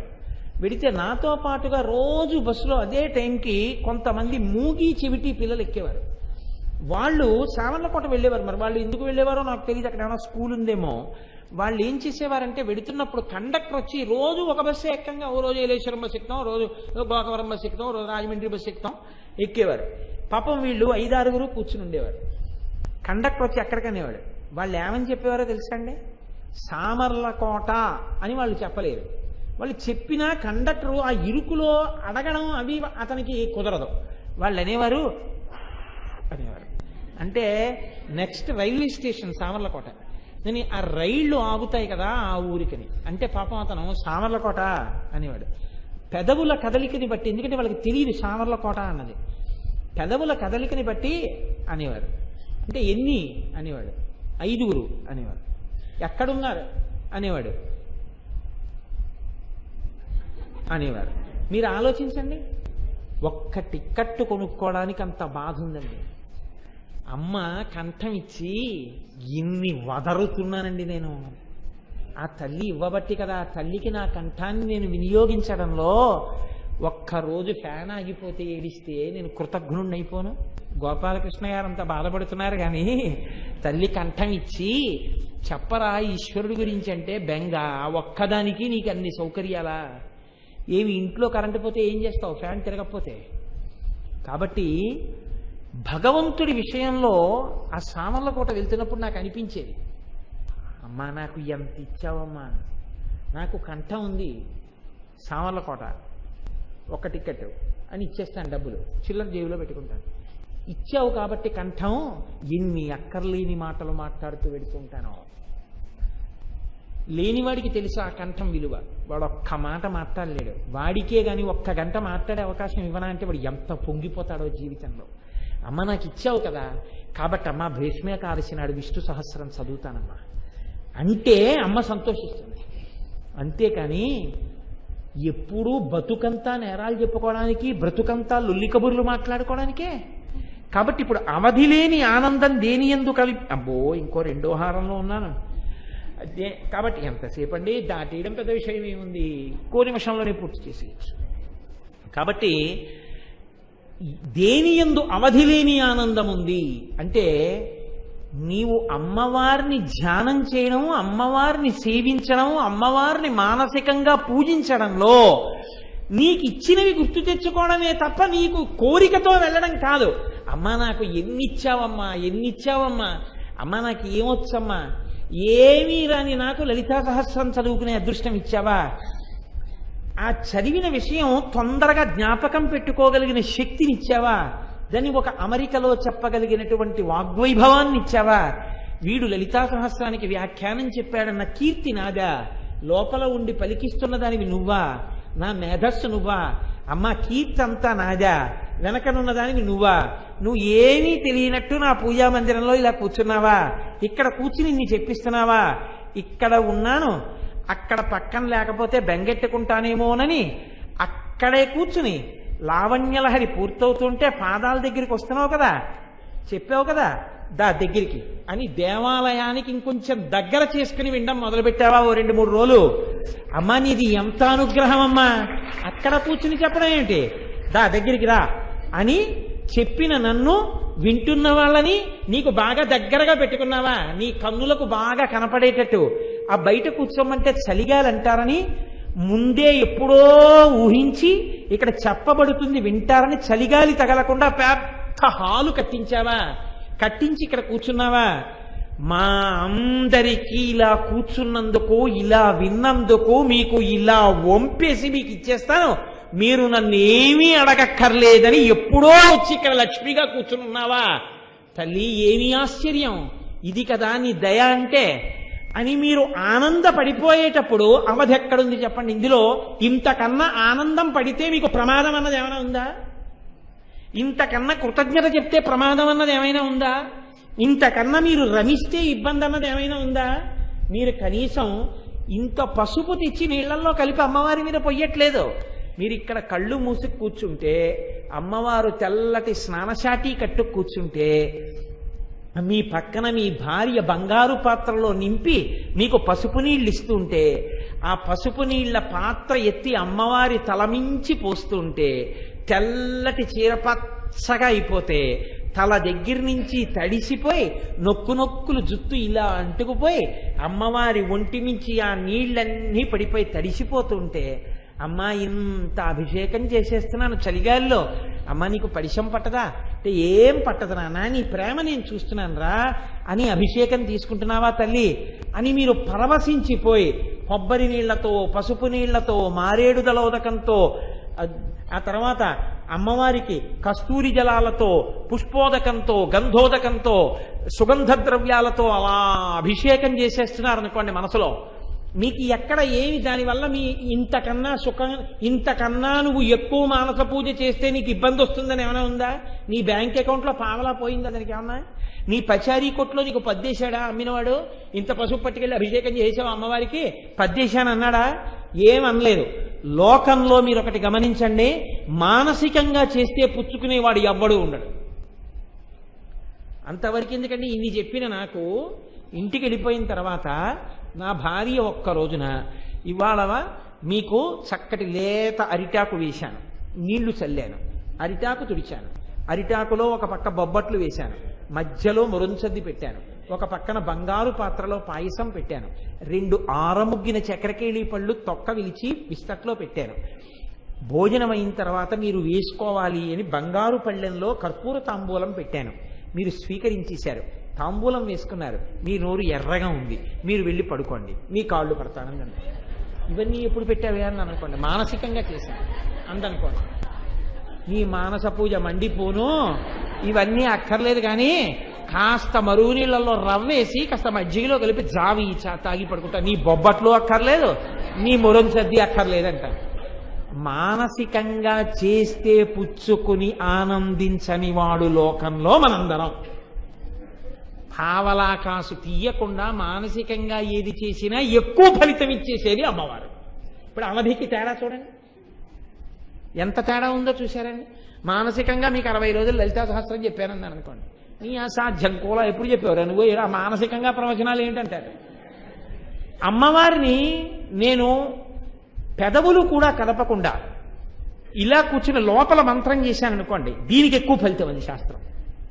పైకి చదివితే తక్కువ, పెదవులు కదిలితే ఇంకొంచెం ఎక్కువ, అసలు ఏవీ కదలకుండా నిశ్చలంగా లోపలే తిప్పితే ఎక్కువ ఫలితం. అంటే మనుష్యలోకమంతా దేనికి ఇష్టపడదో అక్కడ అమ్మవారు ఎక్కువ ఇష్టపడుతుంది. ఆవిడ ఎంత సులభురాలో చూడండి, మీరు కొంచెం గమనించండి. నాకు కాళ్ళు పడితేనే నేను సంతోషిస్తాను, నా కొడుకు. నేను మానసికంగా కాళ్ళు పడితే సంతోషపడిపోతుంది మా అమ్మ. మా అమ్మ అంటే జగదంబ. నేను ఒక కర్పూర తాంబూలం నా జన్మాంతరంలో 48 సంవత్సరాలు వయస్సు వచ్చింది. ఇప్పటికీ కొన్ని లక్షల రూపాయలు సంపాదించి ఉంటాను నా జీత రూపంలో. ఇంత డబ్బు సంపాదించాను. నిజంగా నేను మొన్న చెప్పినటువంటి తాంబూలం కట్టడానికి ఒక 20 రూపాయల కన్నా నేను ఖర్చు పెట్టక్కర్లేదు. కానీ ప్రయత్నపూర్వకంగా ఓ కొట్టుకెళ్ళి కాసిన యాలకపళ్ళు, ఇంత పచ్చకర్పూరం, ఇన్ని లవంగాలు, ఇంత జాపత్రి, కాచు, సున్నం, పెద్ద పెద్ద తమలపాకులు అన్నీ కొని మా అమ్మకి పెట్టాలని తెల్లవారకట్ట లేచి పై ముచికలు తుడిమి కింద ముచికలు తీసేసి కొద్దిగా సున్నం రాసి ఇవన్నీ వేసి దాన్ని తాంబూలం కట్టి అమ్మవారి దగ్గర పెట్టి, అమ్మ నువ్వు తినమ్మా అని నా జన్మాంతరంలో 20 రూపాయలు నేను ఎప్పుడన్నా ఖర్చు పెట్టానా? నేను పెట్టలేదు.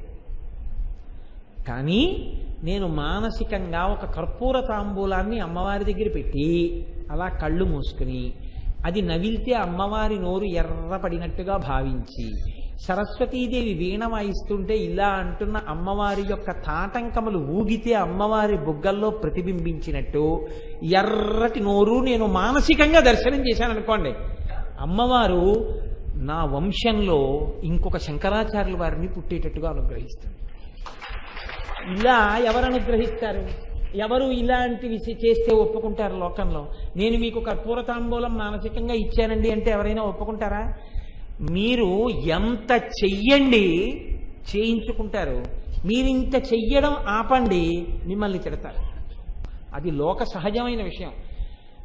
పెట్టని అమ్మ ఎలాగో పెట్టదు, పెట్టేదానివి నీకేం వచ్చిందే దుర్మార్గురాలా అన్నట్ట ముష్టేడు.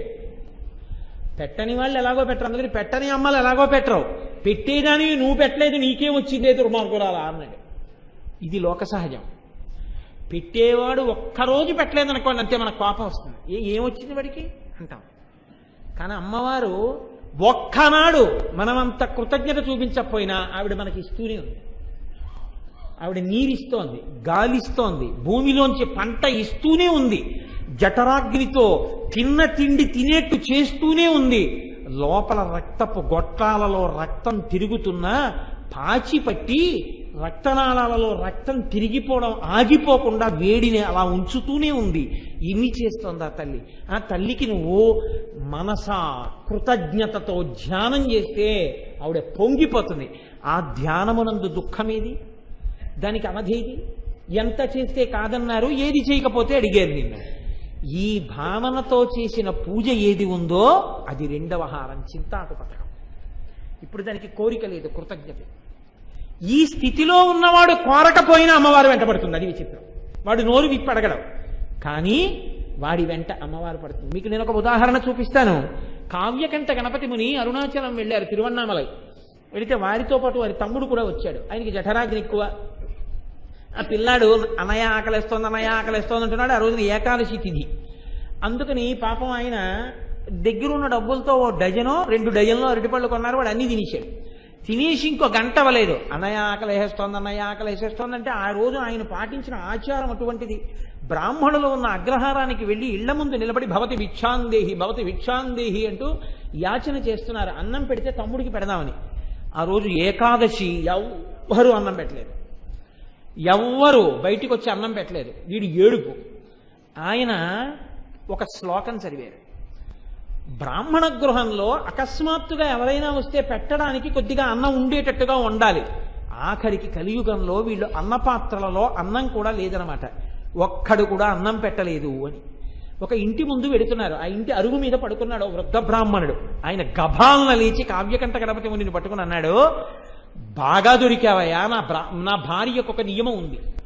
అందరూ ఏకాదశి వ్రతం చేసి మరునాడు ఉదయం ద్వాదశి నాడు పారణ చేస్తే నా భార్య ఏకాదశి నాడు రాత్రి భోజనం చేస్తుంది. కానీ భోజనం చేసే ముందు ఆవిడకు నియమం ఉంది. ఆవిడ ఎవరైనా ఓ ఇద్దరు బ్రాహ్మణులకు భోజనం పెట్టుకుని తింటుంది. ఇవాళ యాత్రికులు కూడా దొరకలేదు తిరువన్నామలైలో, ఎవ్వరూ దొరకలేదు. నువ్వు ఆకలం తిరుగుతున్నావు, రా రా అని లోపలికి తీసుకెళ్ళాడు. స్నానం చేసి రండి భోజనం వడ్డిస్తానంది. కావ్యకంఠ గణపతి ముని తమ్ముడు గబగబా వెళ్ళి స్నానం చేసి తడిబట్టతో వచ్చారు. ఆవిడ మడిబట్టలు ఇచ్చింది. మడిబట్టలు కట్టుకుని భోజనానికి కూర్చున్నారు. షడ్రసోపేతమైన భోజనం పెట్టింది ఆవిడ. భోజనం అంతా తినేసిన తర్వాత పెద్దలు ఇంటికి భోజనానికి వస్తే చందనం పెట్టాలి పక్కన. వారు భోజనం అంతా అయిపోయిన తర్వాత చందనం చేతికి రాసుకుని లేవాలి తప్ప చందనం పెట్టని భోజనం పెద్దలకు పెట్టకూడదు.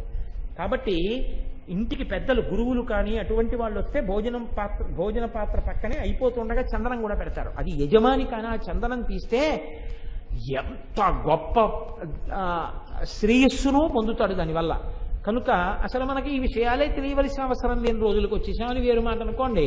కాబట్టి ఇప్పుడు ఆవిడ చందనం పెట్టింది అక్కడ. కావ్యకంఠ గణపతి ముని తమ్ముడు చందనం రాసుకున్నారు. ఆవిడ తాంబూలం ఇచ్చింది. వీళ్ళు కడుపుల నిండా తినేశారేమో, కళ్ళు పడిపోతున్నాయి. అమ్మాయి ఇంకా ఎక్కడికి తిరగలేము, ఇవాళకి అరుగు మీద పడుకుంటామమ్మా అన్నారు. పడుకోండి అని తలుపేసేసారు. వీళ్ళిద్దరూ పడుకుని నిద్రపోయారు. అది అయ్యంకుంట్ల వీధి అంటారు దాన్ని. పడుకుని నిద్రపోయారు. ఆ పడుకున్న నిద్రకి సూర్యోదయం అవుతుంటే తెలివచ్చింది. తెలివచ్చి ఇద్దరు ఒక్కసారి నిద్ర లేచారు. అమ్మయ్య, రాత్రి ఈ తల్లి కదరా మనకు అన్నం పెట్టింది అనుకుని అరుగుమించి లేచి చూశారు. అది వినాయకుడి గుడి, అక్కడ ఇల్లు లేదు. వాళ్ళు తెల్లబోయి, రాత్రి మనం షడ్రసోపేతమైన భోజనాలు తిన్నాం, ఇక్కడ ఎవరో ఒక తల్లి మనకు అన్నం పెట్టింది, రత్నకింకిణులు గల్లు గల్లుమంటుంటే ఏదా తల్లి ఏది, ఆ ఇల్లేది అని చూశారు. ఒకవేళ కలకన్నామా అని. రాత్రి ఆవిడిచ్చిన తాంబూలాలు వాళ్ళ పక్కనే ఉన్నాయి అరుగు మీద, ద్రవ్యంతో కూడా. ఇప్పుడు చెప్పండి, ఎవడు ఆర్తితో ప్రార్థన చేసి ఎవడు ఆర్తితో పూజ చేస్తున్నాడో వాడు నోరు తెరిచి అడగవలసిన అవసరం లేకుండా వాడి అవసరాలు తీర్చడానికి భగవంతుడు వాడి వెంట తిరుగుతుంటాడు. వాడికి ఈశ్వరుడి యొక్క అనుగ్రహం ఎప్పుడూ కలుగుతూ ఉంటుంది. దానికి ప్రకటనలు అక్కర్లేదు, దానికి ఏమీ అడ్వర్టైజ్మెంట్లు ఉండవు. అసలు దానికి చాలా దూరంగా ఉంటారు ఆ స్థాయిలో ఉన్నవాళ్ళు. కాబట్టి అంత స్వచ్ఛమైన భక్తితో అమ్మవారి పట్ల కృతజ్ఞతతో బ్రతికేవాడెవడున్నాడో వాణ్ణి అమ్మయే కాపాడుతుంటుంది. ఈ స్థితికి ఎదిగితే వాడు చింతాకు పథకాన్ని అమ్మవారి మెడలో పెట్టినట్టు. మూడవది ముక్తాఫలం, ముత్యాల గొలుసు. ముత్యాల గొలుసు వేసిన వాడెవరు అంటే వాడికి ఇప్పుడు కొత్తగా పూజ లేదు, కృతజ్ఞత లేదు, పూజ చేయకపోవడం లేదు, కోరిక లేదు. ఎందుకు లేదంటే అసలు వాడు నేను శరీరం కాదు, నేను లోపల ఉన్న ఆత్మని అంటే. అందుకని ఆయన ఏది ఆయనకి కోరిక లేదు. ఎంతవరకు లేదంటే ఆయనకి ఆ శరీరం మీదే లేదు కోరిక. ఆత్మ అంటే బాగా జ్ఞాపకం పెట్టుకోండి, ఆత్మ సాక్షాత్కారం అన్న మాట ఉండదు. సాక్షాత్కారం అంటే కొత్తగా ఏదో రావడం. ఆత్మ సాకారమును పొందితే భగవంతుడు ఒక రూపంలో ప్రత్యక్షం అవుతాడు. ఆత్మకి సాక్షాత్కారం ఉండదు. ఆత్మ ఆత్మగా మీకు ఎరుకలోకి వచ్చే అనుభూతిని పొందుట ఆత్మానుభవము అంతే. దానికి అద్వైతానుభూతి అని పిలిచింది శాస్త్రం. ఆ అనుభూతిని పొందడమే నేను ఆత్మని అని తెలుసుకోవడమే అద్వైతానుభూతి. అంటే మీకు నేను ఒక ఉదాహరణ చెప్తే తొందరగా పట్టేసుకుంటారు మీరు. తలస్నానం చేస్తున్నాను నేను, నా భార్య ప్రియమార తలస్నానం చేయిస్తోంది. కుంకుడు పులుసు వచ్చి కళ్ళల్లో పడింది. ఇప్పుడు నేను బయటికి వచ్చాను తల తుడుచుకుని. అక్కడ కూర్చుంటే మా ఆవిడంది, ఏమంటే టీవీలో చూడండి, టీవీలో చూడండి, వెంకటాచలం స్వామివారి ఊరిరిగింపు చూపిస్తున్నారండి. నేను చూడలేను అన్నాను. ఎందుకు చూడలేరు? నా కళ్ళల్లో పులుసు పడింది, నేను చూడలేను. కళ్ళల్లో పులుసు పడింది కాబట్టి కళ్ళు చూడలేకపోతున్నాయన్నది చూస్తున్నది ఎవరు? ఆ చూస్తున్నది ఆత్మ. ఇక్కడ నిప్పెడుతోందంటాడు. ఇక్కడ నిప్పెడుతోందని తెలుసుకుంటున్నది ఏది? అది ఆత్మ. దానికి నిప్పి లేదు. దానికి నిప్పు ఉంటే నిప్పున్నది అన్నది పట్టుకోలేదు.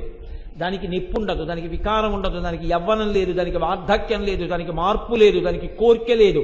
అది పూర్ణమై పూర్ణమద పూర్ణమిదం పూర్ణాత్ పూర్ణముదొచ్యతే పూర్ణస్య పూర్ణమాదాయ పూర్ణమేవావశిష్యతే. అది ఎప్పుడూ అలాగే పూర్ణమై ఉంటుంది. ఆ అనుభూతి యందు నిలబడిపోయిన వాడికి తాను కొత్తగా పొందవలసింది లేదు, తాను వదలవలసింది లేదు. తాను పూర్ణుడై ఉంటాడు. ఆయన ఎక్కడా ఎప్పుడు ఏమీ మాట్లాడవలసిన అవసరం ఆయనకి లేదు. ఆయన స్వస్థితికి భంగం. అందుకని అసలు ఆయన మాట్లాడడం. మీకు నేను ఒక ఉదాహరణ చెప్తాను. భగవాన్ రమణుల దగ్గరికి తీసుకొచ్చి ఇంత నోట్ల కట్ట పెట్టాడు ఒక ఆయన. ఉత్తరీయంలోంచి తీసి అక్కడ పెట్టాడు. పెట్టి పక్కన 2 పళ్ళు పెట్టాడు. రమణ మహర్షి ఆ 2 పళ్ళు తీసుకుని ఇవి తీసేసుకో అన్నారు.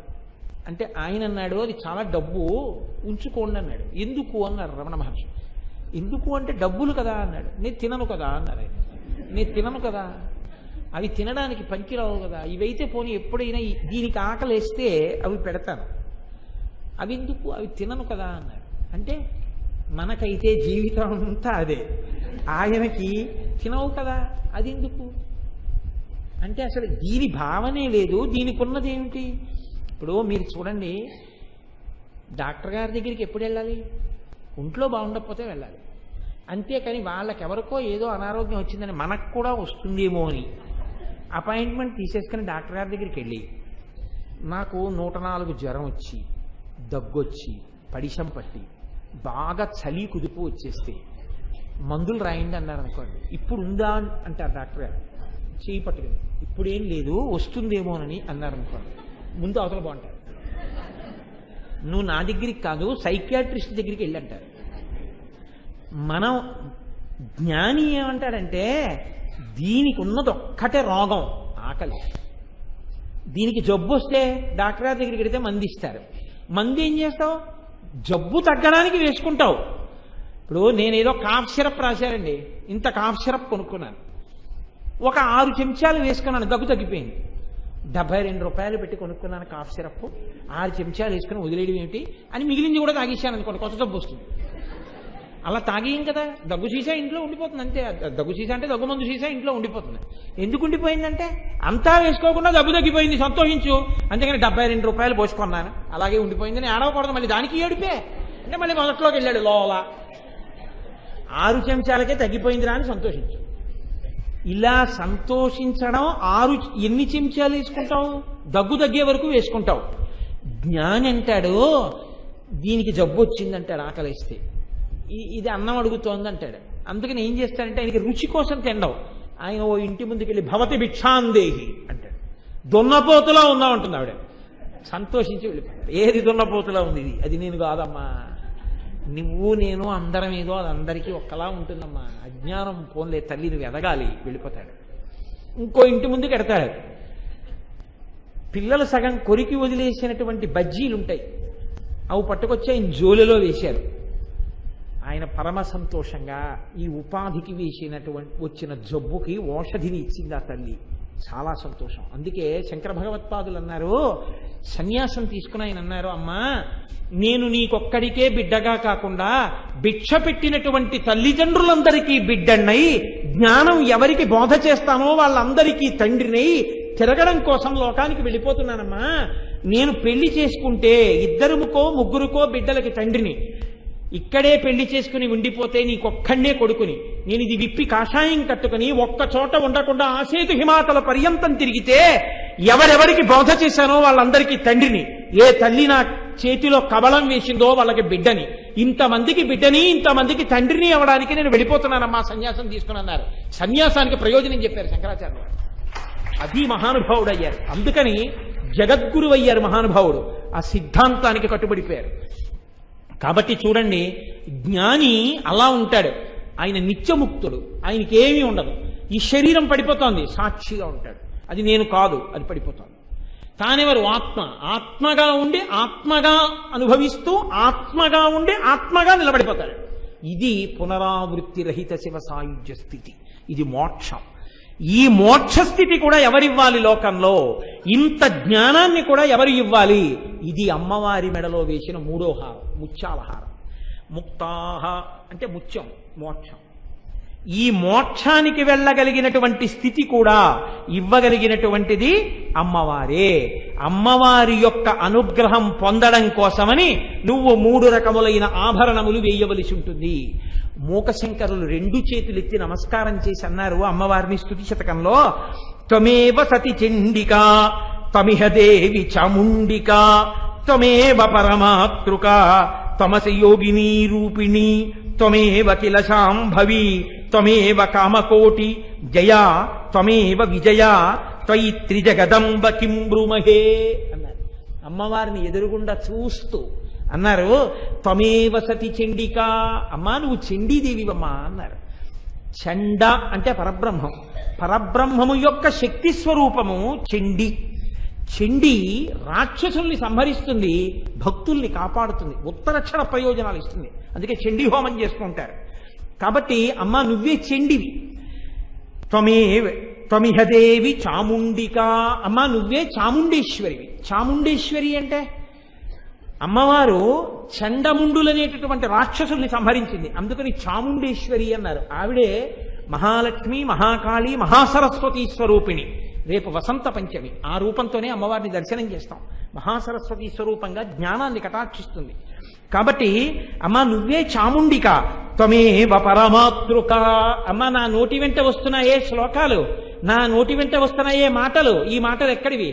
నాలో ఉన్న ఊపిరిని, నా మేధస్సు యందు కలిగినటువంటి ఆలోచనలనేటటువంటి అగ్నిహోత్రంతో కలిపి నాలో ఉన్న భావాల చేత ఊపిరి పైకొచ్చినప్పుడు నాలుక నోట్లో నొక్కుతూ ఉంటే సొట్టలు పడి అక్షరములై, అక్షరములు పదములై, పదములు వాక్యములై, వాక్యములు పైకొచ్చి సభలో ఉన్న వాళ్ళ చెవుల్లోంచి మనస్సుల్లోకి వెడుతుంటే నాలో ఉన్న భావాలు వాళ్లలో ఉన్న భావాలై వాళ్ళు సంతోషించేటట్టుగా నా యందు వాగ్దేవివై నాలోంచి పైకొచ్చి నన్ను కృప చేసిన తల్లివి నువ్వు.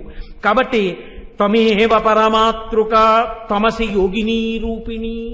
జీవబ్రహ్మైక్య సిద్ధినిచ్చి ఇప్పటి వరకు జీవుడనుకున్న నేనే పరమాత్మని అని జీవబ్రహ్మైక్య సిద్ధినిచ్చేటటువంటి యోగశక్తివి అమ్మా నువ్వే. అనేన యుజ్యతే ఇది యోగ అంటాడు పతంజలి.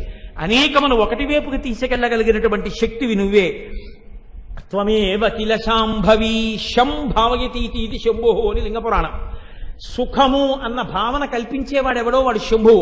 ఈ సుఖాలు సుఖాలా అన్న వైరాగ్యం ఇచ్చేవాడు శంభువు. మోక్ష సుఖాన్ని ఇచ్చేవాడు శంభువు. ఆ శంభువు యొక్క శక్తివైన శాంభవి నువ్వమ్మ. త్వమేవ కామకోటి జయ. చిన్న చిన్న కోరికల దగ్గర నుంచి మోక్షమనేటటువంటి కోరిక వరకు ఇన్ని కోరికలు ఇవ్వగలిగినటువంటి కోటి అంటే హద్దు. ఇక్కడ అన్నం తినడం దగ్గర నుంచి, ఆరోగ్యం దగ్గర నుంచి, మోక్షం వరకు ఎన్ని కామములు, ఎన్ని కోరికలున్నాయో, ఇన్ని కోరికలు ఎంతమంది ఎన్ని రకాల కోరికలు పైకి చెప్పకుండా మనసులో కోరుకున్న కొన్ని కోట్ల మందికి వాళ్ళు కోరుకున్న కోరికల్ని చక్కగా తీరిపోయేటట్టుగా అనుగ్రహించినప్పటికీ నీ దగ్గర ఉండేటటువంటి సంపద ఎంత మాత్రము జరగకుండా అలాగే ఉండేటట్టుగా ఇంతమంది కోరికలు తీర్చగలిగినటువంటి, తక్కువ కానటువంటి, లుప్తము కానటువంటి, క్షయము కానటువంటి, అపారమైన పూర్ణమైన సంపత్తితో కూడినటువంటి కోర్కెల హద్దులు తీర్చగలిగినటువంటి పూర్ణమైన శక్తి స్వరూపం ఏదుందో ఆ తల్లి కామకోటిక. కాబట్టి అమ్మా త్వమేవ కామకోటి జయా. అమ్మా జయ అమ్మవారి యొక్క పరిచారిక పక్కనే ఉంటుంది. ఎక్కడైనా జయమన్న శబ్దం ఉంటే అది నువ్వే. జయ అంటే 18 పురాణ జయం అని 18 పురాణాలు పిలుస్తారు.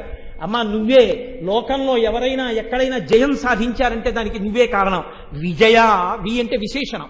విశేషమైనటువంటి జయాన్ని పొందుతున్నాడంటే నీ కారణం. నీ అనుగ్రహం ఉంది, పొందాడు. నీ అనుగ్రహం లేదు, వాడు పొందలేడు. అవన్నీ నావని బిరుదులు పెట్టుకున్నాడా, వాడిది కాదు, పాడైపోతాడు. కాబట్టి త్వమేవ విజయ త్వయి త్రిజగదంబ. అమ్మా 3 లోకములకు అమ్మవి. అమ్మ నిన్ను నేనేమని స్తోత్రం చెయ్యను, ఇన్ని నువ్వు. కాబట్టి తల్లి నీకొక్క నమస్కారం ఇలా చేసేస్తున్నానంతే. కాబట్టి నేనేం చెప్పగలనమ్మా, నేను ఏమని వర్ణించగలనమ్మా, నా వాక్కులు చాలవు. కాబట్టి నా 5 జ్ఞానేంద్రియాలు 5 కర్మేంద్రియాలు కలిపి 11వదైన మనస్సుని బుద్ధిని ఇలా తాటించి ఈ 11ంటిని నీ పాదముల దగ్గర న్యాసం చేసి నా శిరసు తాటించి నమస్కరిస్తున్నాను, నన్ను అనుగ్రహించమ్మా అన్నారు. ఈ స్థితి అమ్మవారిది. ఈ అమ్మవారి స్థితిని తెలుసుకుని 3 హారములను అలంకారం చేసిన వాడెవడున్నాడో వాడు ఆ 3 రకాలుగా ముందు లోలత్వాన్ని తెలుసుకుని, కోరికల్ని తెలుసుకుని కుక్కలా కాకుండా సింహంలా బతుకుతాడు. 2, అవధి లేనటువంటి ఆనందాన్ని అమ్మవారి ధ్యానంలో పొందుతాడు. 3, ఇక్కడే అమ్మవారి అనుగ్రహంతో ముముక్షువై మోక్షస్థితి వైపుగా నడిచి ఆత్మానుభూతిని పొందుతాడు. ఈ 3టిని కృప చేసే తల్లి ఎవరుందో ఆ తల్లిని ధ్యానం చేయడమే, ఆ శక్తిని తెలుసుకోవడమే అమ్మవారికి 3 హారాల్ని ధ్యానం చేయడం. అది రత్నగ్రైవేయచింత కల్లోలముక్త ఫలాన్విత, ఫలములనివ్వడం. కాబట్టి ఆ నామంలో అంత శక్తి, అంత గొప్పతనం ఉంది. రేపటి రోజున నా తల్లి నా నాలుక యందు నర్తించి వేరు కొన్ని నామములను పలికించుగాక.